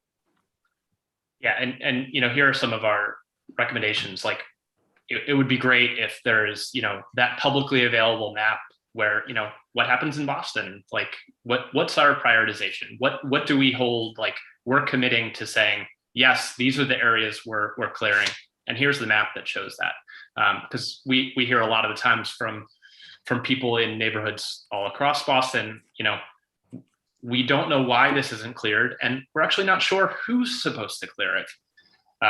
So that would be great if there's something out there similar to that DCR map. Aligning road clearance and sidewalk clearance timelines. It's a huge frustration for people when they see plows go by numerous times down their street and the sidewalk gets left untouched for hours, days, etc. It would be great to see plowing contracts and RFPs to include pedestrian area clearance. When hearing from Corey about the first RFP they put out and they got no responses back, that happened to MassDOT too. MassDOT has in their new prioritization plan, pedestrian prioritization plan, the first year they put it out, they got no responses back. So it'll be great to hear kind of what came of that, Corey. I would love to learn a little bit more so we can pass that along to our partners at MassLab. But in those RFPs, like include instructions on where to leave snow piles, because right now that's not in any of these contracts. Christiana and I were talking this morning. We're like, what is that program where the city gave small grants to neighborhood associations? And Christiana was like, that's Love Your Block.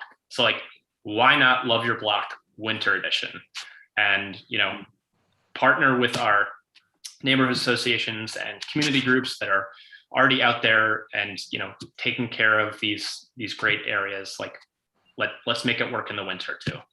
And then we're just hopeful that there's going to be clarification around new infrastructure. How will that be cleared?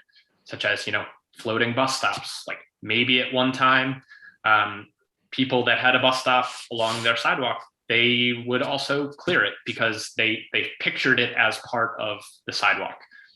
Will they do that now if it's in the middle of the street? I am hopeful, but we should make sure that is clear. So I believe that is the extent of what we have. Happy to answer questions. Thank you. Thank you, Christiana, and thank you to Brendan. Excellent presentations. Before we go to questions from my colleagues, I'd like to ask Councilor Block if she would like to introduce or recognize a constituent that might be calling in from a telephone call. Yes, thank you so much, Councilor Flynn. Give me just 30 seconds. I have a constituent who lives on the back of the hill in Mission Hill and has struggled with this issue quite a lot and wanted to weigh in but doesn't have access to a computer. So we're going to try it the semi-old-fashioned way.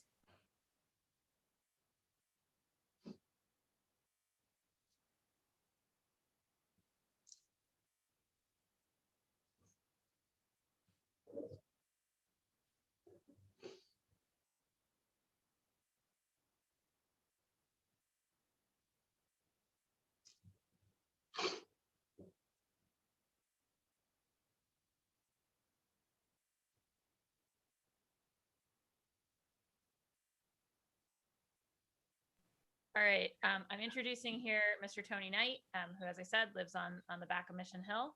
Tony, can you test your audio? Say hello for us. Hello, hello. How are you? Good. This morning. Tony, we can hear you. It's good to be with you. Thank you for calling in. And you have the floor, Tony. At least in my area, which is around Mission Hill, back of the hill kind of area, which is across from the VA hospital.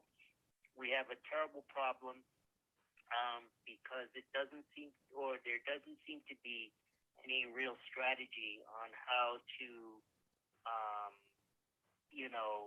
attack sort of snow storms when we have them, and it creates unsafe situations for elders, for people in wheelchairs, and for pedestrians in general.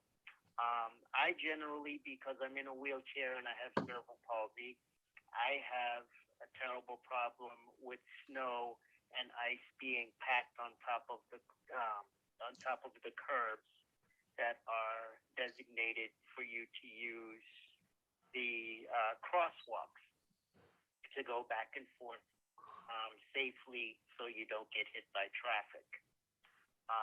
And a lot of the times when the plows come through to clear the streets of the snow and the ice, what happens is the snow and the ice pushes up against the sidewalks, and it blocks not only the sidewalks, but it also blocks the curbs. And the curbs are what we use to, as I say, get back and forth using crosswalks, and it's nearly impossible to use the curbs when we have snowstorms. Thank you, Tony. I really appreciate you sharing that with all of us. Tony had reached out to my office, and his experience. This was very similar, Tony, to what we've been hearing about from all the advocates, and we're we're hearing from Syracuse about a program they've got to clear a bunch more of these sidewalks more regularly. So really appreciate you testifying today. Okay, my pleasure. Thank you, Tony, and thank you, Tony. I know the area very well. I go to the Jamaica Plain VA hospital frequently, so it's a critical area, beautiful neighborhood. So you have an outstanding district city council there. So just wanted to highlight that. Have to agree with you. Chairman Flynn, can I ask a couple questions? Yes, go ahead, Council Buck. So one question for Syracuse, and we were so excited, Corey, to learn about your program because when we had first started looking, we found Rochester, and Rochester is sort of, they're already at the, 900 miles of crosswalks. They've got 15 runs. I think they do them twice a day. It takes them 5 hours, and they're putting a charge on everybody's property tax bill to pay for it, which I think is, it's in the double digits. And my sense is it's been a successful program on their end, but it's a intimidating program to scale up to immediately, both because I think, the question of how you pay for a thing has to be kind of hashed out. People have to see it as a benefit. And just the logistics of kind of, as we heard from our superintendent, like kind of thinking about adding this whole portfolio on is a lot. So we were kind of excited to find out that that you were sort of doing the intermediate thing of seeing what it looks like to build that pilot. And I just wanted to ask, because then I imagine we may, try to follow in your footsteps, like you told us some of the things you learned about sort of, the contractors were unsure whether they wanted to get into this business. And, but I just wondered if you could talk a little bit more about sort of what you've learned along the way in the pilot. So in terms of like, did you do a community process to figure out what those main corridors were? Like, how did you get that feedback? It has was in terms of when we think about why people might not want to take this contract on, was it a question of people having the right kind of equipment? Like, was that a limiting factor? Have you thought at all about transitioning it as it gets bigger, maybe into a kind of city-based employee city equipment kind of type program? Because we talk a lot on the council, and I see my colleague, Councilor Baker, on about kind of trying to make more of these public services publicly provided. And so, so those are a couple just questions about community process and that like equipment issue and the contracting, and then just any other lesson learned along the way you think is key.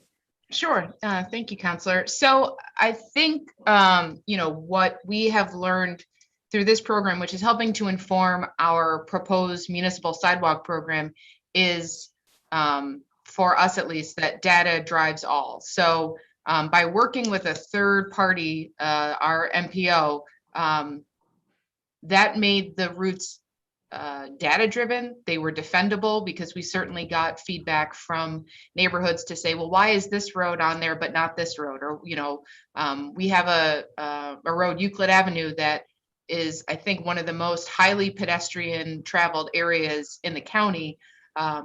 Because it leads right into Syracuse University, and many students live in off-campus housing along there. That wasn't on the initial route because it wasn't just driven by pedestrian traffic. It was also driven, it's safer to walk in the road on Euclid than it is in a lot of other areas of the city. And so that's why, it's certainly a high pedestrian traffic area, but, we really targeted, look, the speed limit here is 40 miles an hour. So it's a lot more dangerous for people to be walking in the street there than it is on Euclid Ave, which has, much calmer traffic. So it really did help. And I think,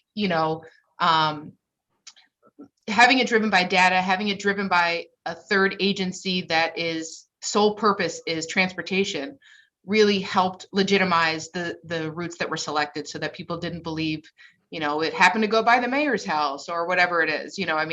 That's not what it was. It was solely driven by where people are walking and where it's dangerous for them to be in the street.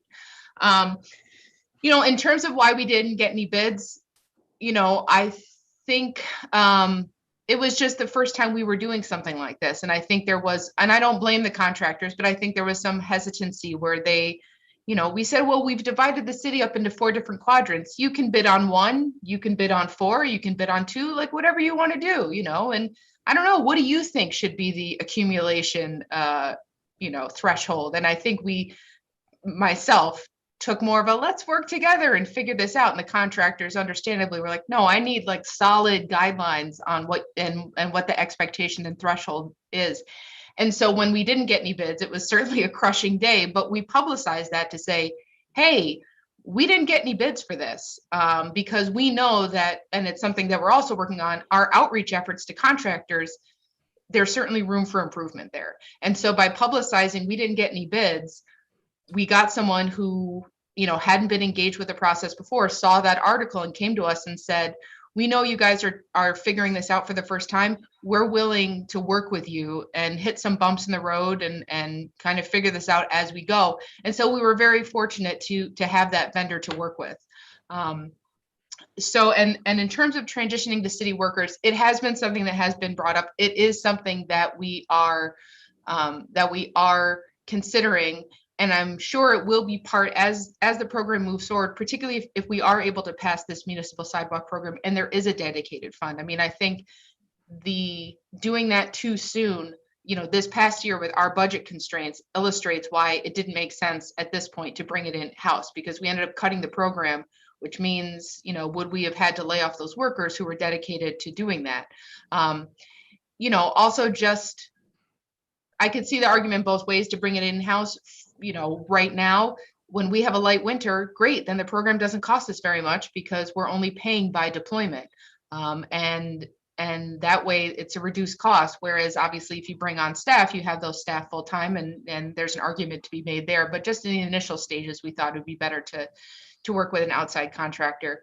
Certainly the condition of the sidewalk is a concern. And that's, if we are able to implement a municipal sidewalk program, without a doubt, the first sidewalks we're going to target are these ones that we clear snow, because, it's obviously going to be a lot less expensive and a lot faster to clear freshly poured sidewalks that are all the same width and don't have any of the heaving or anything like that.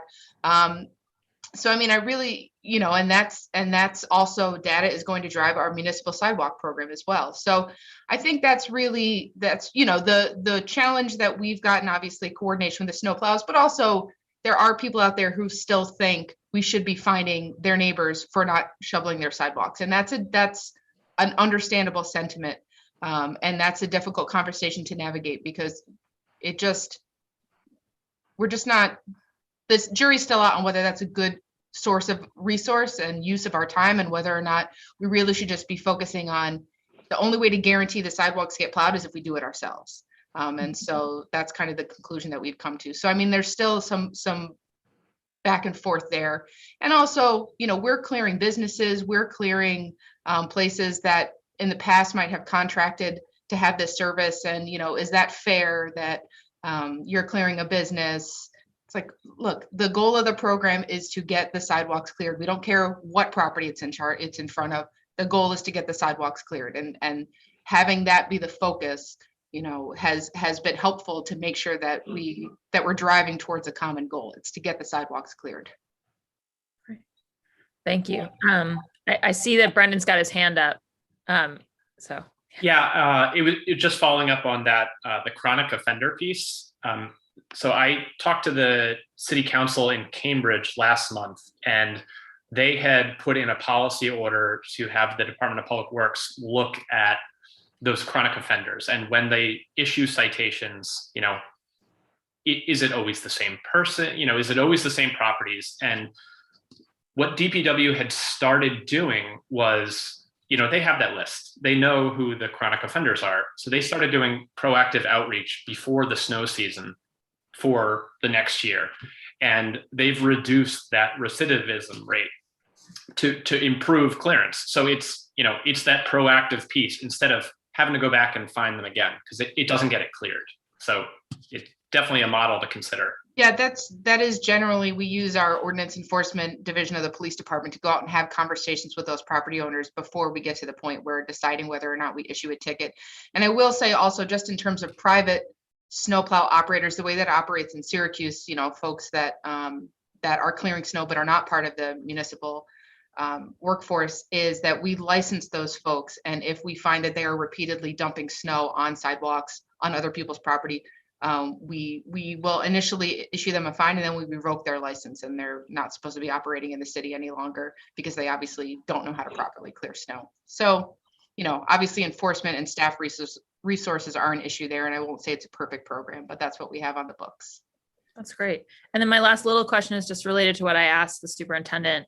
Do you guys use, like, in terms of salt, do you use, and we're just very concerned about, you know, salt in the waterways, like kind of the buildup in general. And so I know my staff's looked into a bit the places that use beet juice around the country. And I'm just curious, as we think about, like, if you did have a municipal operation on the sidewalks, like what you actually, you know, throw behind you when you clear. It's a good question because we haven't gotten into salting yet, but I would imagine that's going to be the next step of our program. And I know, you know, the building services staff around City Hall and one of our other buildings next door is that they do use the beet salt, and that's what we use around City Hall. So you'll notice that on a snowy day, the snow is purple all around City Hall, but you know, it tends to work. So I don't have a definitive answer yet on what we would use on the sidewalks, because obviously, you know, we have serious concerns about the use of salt as well and the impact on the waterways. You know, we've had neighbors suggest to us that we use brine, but on some of those hillier areas, we have used it in the past and haven't really found it to be effective, but we're always open to, you know, trying something new. So I don't know that we have a definitive answer yet on what we would use, but I would love to be able to use the beet salt. It's kind of colorful and cool. All right. Well, I have a couple more, but I'm going to leave it, Mr. Chairman. I know there's other counselors on the call, so thank you. Okay, thank you, Councilor Bach. I'm going to hold my questions for the very end. Councilor Liz Braden. Thank you, Mr. Chair. I had to step out for a few minutes, so just go ahead with the next person to ask questions. I don't have any at this moment. Okay, thank you, Liz. Councilor Flaherty? I think he's had to drop off. Okay. It looks like Councilor Baker. Yeah, Councilor Frank Baker?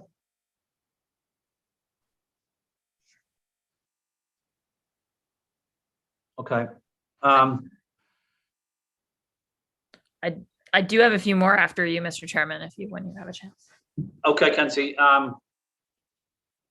Thank you. I just want to ask Corey if she could walk us through when the city of Syracuse plows the snow off the street. Tell us then the process of picking the snow up from a certain location, putting it in a dump truck, and then putting it where? Tell us how that process goes for the city of Syracuse. So currently the only real place that we need to do that, and I would imagine this would be applicable to Boston because obviously the density there is much different than in Syracuse, is downtown. And so we do in downtown Syracuse overnights, and it's really popular with the residents to hear all that beeping, to take the snow from the piles and put it into a dump truck. I'm embarrassed to say I don't know where we bring it, so I will find out. I'm not sure if it's I've never asked where it goes after they pick it up, so I will have to find out. That's a great question, Counselor. I will find out. No, thank you, Corey. And then my final question to Corey is, when the city of Syracuse is plowing the streets, do you have any communication with residents about moving your car off the street and placing it somewhere such as a municipal lot so that the plow can get as much snow off the street? Or how does that process work for you all? Sure. So particularly illegally parked cars is an enormous problem for us. I mean, because you never want to back up a snowplow. And oftentimes, as a result, streets get skipped and residents come out and they're like, whoa, why didn't it get plowed?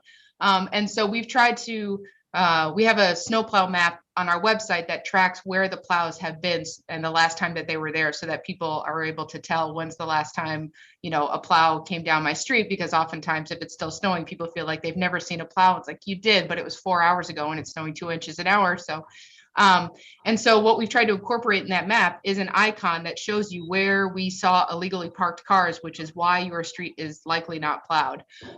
The biggest issue that we've had this is in our downtown area. And so what we've tried to do, you know, technically speaking, there's no parking allowed downtown overnight, which historically hasn't been a problem, but in the last, I'd say 5 to 10 years, the number of residents living in downtown Syracuse has really kind of exploded. So people are parking more of their cars at night, which makes it difficult for us to clear snow. So we're trying a pilot this year of having cars in particular areas of downtown park on one side of the street for a night and then park on the other side of the street for an evening. So that way, and even suspending parking overnight if that's what we need to do to make sure that we can provide that snow clearance for business owners, for residents, because there's nothing worse than having to try and maneuver your car out of a snowbank, and then when you get home at the end of the day, maneuver it back into a snowbank because snow clearance hasn't happened. So I don't know if that answers your question, Counselor, but you know, for many of the streets in Syracuse, the residential areas, there's odd even parking. So you're supposed to park on one side of the street for one night, and then the other side of the streets that allows us some snow clearing. I would imagine the topography in Boston might be a little bit different, but that's the way that we approach it. Thank you, Corey. That information was very helpful, and I'll ask a question to Brendan and Christiana. I highlighted at my opening statement that I always feel it's a responsibility for young people to do their part during a snowstorm. And by doing their part, I mean, you know, someone that's very healthy, that's in their 20s or 30s, they're in good physical fitness. How are we communicating with our young professionals in our city, asking them to be part of this solution? And being part of that solution includes picking up a shovel and giving it 1 hour and going next door to your neighbor who might be a senior or a person with disability, but giving back to the city, giving back to your neighborhood, and being part of helping people. A lot of these young people make big money, so they certainly don't need income, but I think they probably want to be asked to do something. Is there any recommendations you have, or have you heard of any cities or towns that have reached these young professionals or young people that want to do something like that just haven't been asked? Yeah, I can start on this one. So the city of Somerville has a teen snow shoveling program. So it, as the name would imply, it's for teenagers. And it's to pair, you apply via really simple, easy to use Google form. You fill out the waiver right in the form, share your contact info and where you live, and it pairs those young people with older adults. So the seniors or folks with disabilities use a similar form, and it pairs them so you have an accountability buddy for the whole season. The older adult or whoever they're paired with will reach out to them, and they'll communicate before the snowstorm, and they'll coordinate to support snow removal. While I think this is really great, having the simple application form is really helpful, especially something that you can share via social media and other places. And it's great to have that accountability of having a pair, and it's great to connect people of different age groups. I think there's having the city of Boston maybe pay for some of those folks. You can equitably have it across the city. We know that some people don't have the luxury of volunteering, and so having some financial incentive attached to that, I think, would be helpful. And then also focusing not just on residential areas, I think, would also be helpful. This really helps those older adults get out of their homes, which is very important, and we would definitely want to encourage that. But I would say the add-on to this program would be to do clearance of bus stops or other key locations in the neighborhood. Thank you, Christiana. I know there are several groups that do this. One of them is at the South Boston Library Center. They have an excellent program. And my colleague in East Boston, Councilor Edwards, also worked with a couple of nonprofits that started a similar program in East Boston. I think both are doing very well. I would really like to see this type of outreach expanded in our city. I know Councilor Braden has her hand raised. Councilor Braden, would you like to weigh in with a few questions? And back to your question about snow emergency routes, I think one issue we have in this neighborhood out here, similar to our colleague in Syracuse, this is not a downtown neighborhood, but it's, but there are snow emergency routes that people park on especially in the evenings, and there's no other parking for them. That's where they park, but and we don't have municipal lots for them to move their cars onto. So that's something I wanted to flag up, that it's an ongoing challenge in the wintertime, actually having places where folks can move their cars and park off. We don't have enough municipal lots to accommodate parking so that we can keep our emergency routes open. And yeah, I just don't know if there's any thoughts or suggestions. Every neighborhood brings its own challenges, and I think that's something I just wanted to put in the mix as well. And then with regard back to the 42-inch sidewalks, 42 inches, shoveling out a space that's 42 inches wide, sometimes we're just at a loss to know where to put the snow. Many of the young folks who do shovel out their cars in the neighborhood, they just throw the snow on the street, which is not, you don't do that. Or they throw it onto somebody's sidewalk that somebody's just shoveled out. So I think there's a certain level of etiquette that needs to be encouraged with regard to snow removal. And then to safely promote passable walkways across the district. Thank you. Thank you, Councilor Braden. Wanted to ask any of our panelists if they wanted to respond to any of Councilor Braden's comments, or if we want to go back to Councilor Bach, but wanted to open it up to our panelists anyway to see if you would like to weigh in. I guess, we're almost 2 hours into a hearing and the word space saver has not been mentioned. Maybe if, you are looking for areas to pilot sidewalk snow clearance, do it in neighborhoods that are committing to not having space savers. Like use areas on the street for allowing plows to plow snow and have that dedicated at corners, so the curb ramps are clear on the corners. It's just a thing to throw out there. Thank you, Brendan. So I want to go back to Councilor Bach. Thank you. Oh, sorry. Yeah, go back to Councilor Bach. Wasn't sure if you mentioned you might have another final question or two, Councilor. Well, I'm mindful of the time. I just wanted, if Christiana or Brendan wanted to add anything about what Cambridge or Framingham are doing, just because I know we did get the question about closer to home. We think our Syracuse example is a sort of best in class, but we're happy to know about across the river too. So if they wanted to say anything about what Cambridge is up to. Yeah, so Cambridge has been expanding where they are clearing snow. They had a policy order a couple years ago that requires them to clear all the separated bike lanes, and they've bought equipment for that. But alongside that, they're thinking about how they can expand their sidewalk snow clearance. I think they're doing close to 20 something miles of sidewalks at this point. Framingham is doing upwards of 90 now, but there are a lot of areas that don't have sidewalks in Framingham. Those are mainly on one side of the street.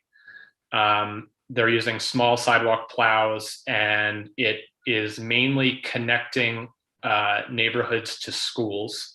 So they're prioritizing access to transit and schools. Newton has just started doing sidewalk clearance. And I think they have a partnership with MassDOT, so they're clearing some MassDOT property. I can follow up on that information. Walk Boston plans on doing more research and investigating into some of this across Massachusetts to see, best practices. So stay tuned on that. But happy to share when we have that.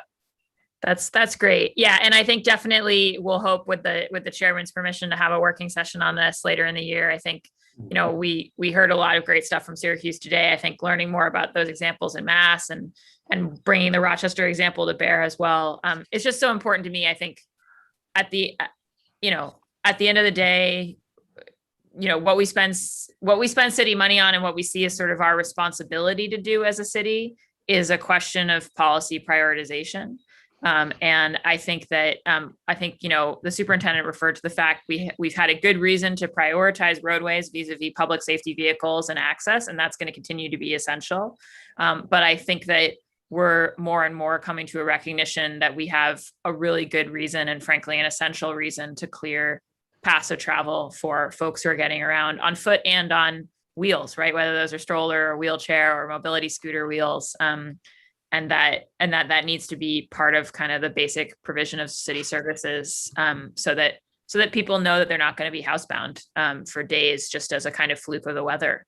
As somebody who represents a district where I think the majority of residents don't own a car, I'm very mindful that that's the sidewalks are the essential infrastructure that people are relying on to get around. So I think there's a lot of creative ways that we can start moving towards this more systematically, and really appreciate the department today showing up, and again, Syracuse and you all from the advocacy community, and Mr. Chairman, I'm definitely hoping to continue this conversation. So Thank you, Councilor Block, for calling this important hearing, and proud to chair this hearing and proud to chair the City and Neighborhood Services. I love this committee because it's the nuts and bolts of city government, and I really like to learn from residents and activists in cities and towns across the country, also in our own city here, staff as well that does a tremendous job. But that's the great thing about Zoom, Council Block, that you highlighted, is we're able to learn about what other cities and towns are doing, and it's informative and it helps us become a better city as well. Having said that, this hearing on docket 0182. Order for a hearing regarding a supplemental sidewalk clearance program during snowstorms in Boston is adjourned, and we will keep it into a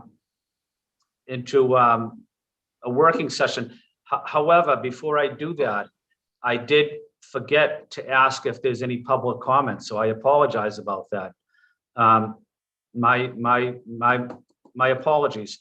Kerry, is there any public testimony from our city residents? We have two folks with their hands raised, so we'll start with Parker and then we'll head to Carol Blair. Hold on one moment. Okay. Hey. Hi, this is Parker.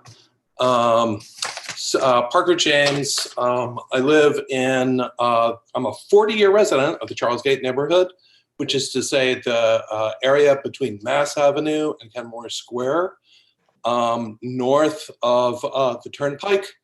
And I just want to say, first of all, I'm speaking individually here. I'm a board member of the Charles Gate Alliance, but I'm speaking as an individual Bostonian. I want to come very strongly down on in favor of citywide municipal snow removal. I think it is a brilliant idea. I think that'll provide economies of scale that will allow us to mechanize snow removal from the sidewalks in the city. I think it's an opportunity for real innovation. Please take this to one voice very strongly in favor of the city taking control of this. The other thing that I just want to underscore is our neighborhood is a crazy quilt of overlapping and contradictory jurisdictions. And the result is, we have the individual property owners, but we also have the city, we have MassDOT, we have the DCR, we have the MBTA, all of whom have responsibilities that they sometimes embrace and sometimes shirk in clearing the sidewalks in our community. We're one of the most densely settled neighborhoods in the entire city. And what do I say? The Fenway, the Masco, LMA area is one of the biggest employers in the city. And the main connector between Charlesgate and the LMA area is the Bunker Overpass, the sidewalks along the Bunker Overpass, which I believe are MassDOT jurisdiction. In snowy winters, those do not necessarily get cleared. So I think that it would be so great if the city could just sort of embrace all of the jurisdictions, and if it were possible to back bill the other agencies like MassDOT and DCR, that might be one way to overcome the jurisdictional contradictions. And I will stop there. Thank you so much for pushing forward with this. This is a brilliant idea. It's, you know, I wish you had decided to do this 40 years ago. Thank you. Thank you, Parker. Thank you for your testimony. Next up, we have Carol Blair. Good morning, Carol. Good morning, Councilor Chairman. Thank you so much for putting me on. I echo Parker that this is a long time coming, and I'm very, very grateful that you're doing this. The councilors have done a great job, and the panelists have done a great job of portraying the problem. My husband is recovering from a hip replacement. As you know, for older people, that can be a death sentence, and his pledge is to be out every day. It's not good if we make people who are mobility impaired into shut-ins when it snows. So that's just about the problem. On partnering, Councilor Mejia suggested partnering, and we are ready. I'm president of Chester Square Neighbors. We're a very small neighborhood organization with lots of seniors. Our neighborhood is bisected by Massachusetts Avenue, roughly between Tremont Street and Washington Street. This year, I should say we have about 400 people on our mailing list. And when we do an email, roughly 100, 150 people open it. Our first snow this year, I sent out an email that said, we can do this. Do you need help? Do you have a shovel to loan? Do you have energy to spare? The response, we got an offer of 1 shovel, 3 shovelers, and 1 request for help. After I went out to walk the neighborhood after, the first day, and then the second and third, and then the 5th. And I believe we had about 5 non-resident owners who failed to plow, who failed to shovel on the first day. And by the 5th day, it was down to 3 after I'd done some outreach, to the people that I could contact. Every corner was backfilled. This is a challenge, I think, because our culture has prioritized clearing the streets for cars. And I imagine that the plow operators have not been asked to pay particular attention to the corners and to the curb ramps, should they be able to find them. I wonder if a little education would allow them to, well, just finishing on the data. When I walked around, most of every one of the corners where the sidewalks meet had been backfilled by the plow. And occasionally you could see, or in every case, all but one case, I think, there had been an attempt to clear, a single shovel path out into the intersection, which can be like 4 feet or 12 feet, which is a lot to ask for an abutter who has already cleared the 2 corner sidewalks. But generally that they had tried to do that, but in many cases the plow had backfilled that path out at the end. So that's another problem. And the last issue was ice, that in maybe half a dozen cases, there's a downspout that empties onto the sidewalk. And that is the most dangerous situation. And it continues until everything melts in the city. There's going to be continuing a problem there. So on those 3 issues, I think on the first, where the intersections are a problem, I think if you could educate the plow operators to plow away from the ramps, that would be great. On the issue of the, like Brendan, I think it was, I think if you could just choose a couple of parking spaces to use to put the snow, that you could take care of the snow at the intersections. Because I understand where 2 streets intersect, you have a lot of snow to clear. it makes sense they would go to the corners, but let's just push it a little farther and get it away from the corners. On the non-resident owners, I think you need to educate because, of course, they have the vaguest idea. You need to inspect. You need to proactively inspect. It's not reasonable to expect that there will be somebody in the neighborhood who will go out and squeal on their neighbor. And then it still takes more time, because I'm not going to do that until they're already delinquent for a couple of days, right? And then more time for the city to come out and inspect, and then more time. And if the fine is only $50, I imagine it costs them more than that to get somebody to come and clear it. So if I were a non-resident owner, I doubt that I would pay a lot of attention unless you got on me. On the ice, I think the only thing to do is to re-engineer those corners, the downspouts. I understand that the water and sewer is no longer requiring that the owner empty on the sidewalk, and something has to be done to retrofit those places where the downspout does empty on the sidewalk. So thank you again for doing this. That's all I have to contribute for the moment. And I really appreciate what the idea of a program. I hope you can find some ways that don't cost a ton of money, because I know that's hard. Thank you. Thank you. Thank you, Carol, for your testimony. We appreciate it. I see one more hand up. It's Matt Lawler. Matt, are you interested in testifying? And if you could keep it under 2 minutes, that'd be great. Absolutely. Thank you, Counselor. And I apologize for the picture that shows up. So thank you for the opportunity to speak. Very briefly, I'm with Walk Up Rosendale. We submitted a letter of testimony at the beginning of the hearing that we hope gets shared with the committee and really all counselors. I would reemphasize the points that have been made about the piling of snow at intersections, and especially curb ramps and crosswalks. Walk Up Rosendale for the last 3 years has tried to do a snow clearance sort of volunteer effort in our neighborhood, clearing bus stops.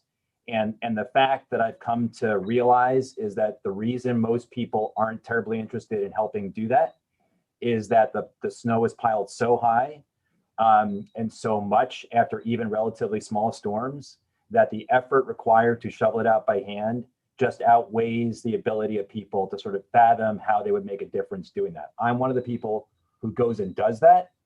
I am frustrated and angry as I'm doing it because I know that this is avoidable. And yet I do it because I know that my neighbors need help. And so I think the notion of people getting together and working through community organizations is a noble and nice one, and I'm going to keep doing it. But I think this is a citywide problem. The city plows vehicle lanes. It can figure out a way to plow sidewalks and make sidewalks and crosswalks and curb ramps safe for everyone. It should be able to do it. It really has to do it. And I hope that this is the beginning of an effort to make it happen. Thank you. Thank you. Thank you, Matt, for your comments. Very appreciated. Having said that, I know there's no one else with their hands raised. I want to take this opportunity to thank Kerry, to thank Juan and the entire team at City Council Central staff for helping myself and Councilor Bach with this hearing. And I want to say thank you to the panelists. I want to say thank you to the administration team. It was an outstanding hearing. And as Councilor Bach mentioned, we will keep this in a working session and hopefully have a working session on this subject over the next couple of months. Having said that, this hearing, Docket 0182, is now adjourned. Thank you. Thank you, Councilor. Thank you, everybody. All so much. Corey, thanks again. Thanks. Thanks, Brendan. Thank you, guys.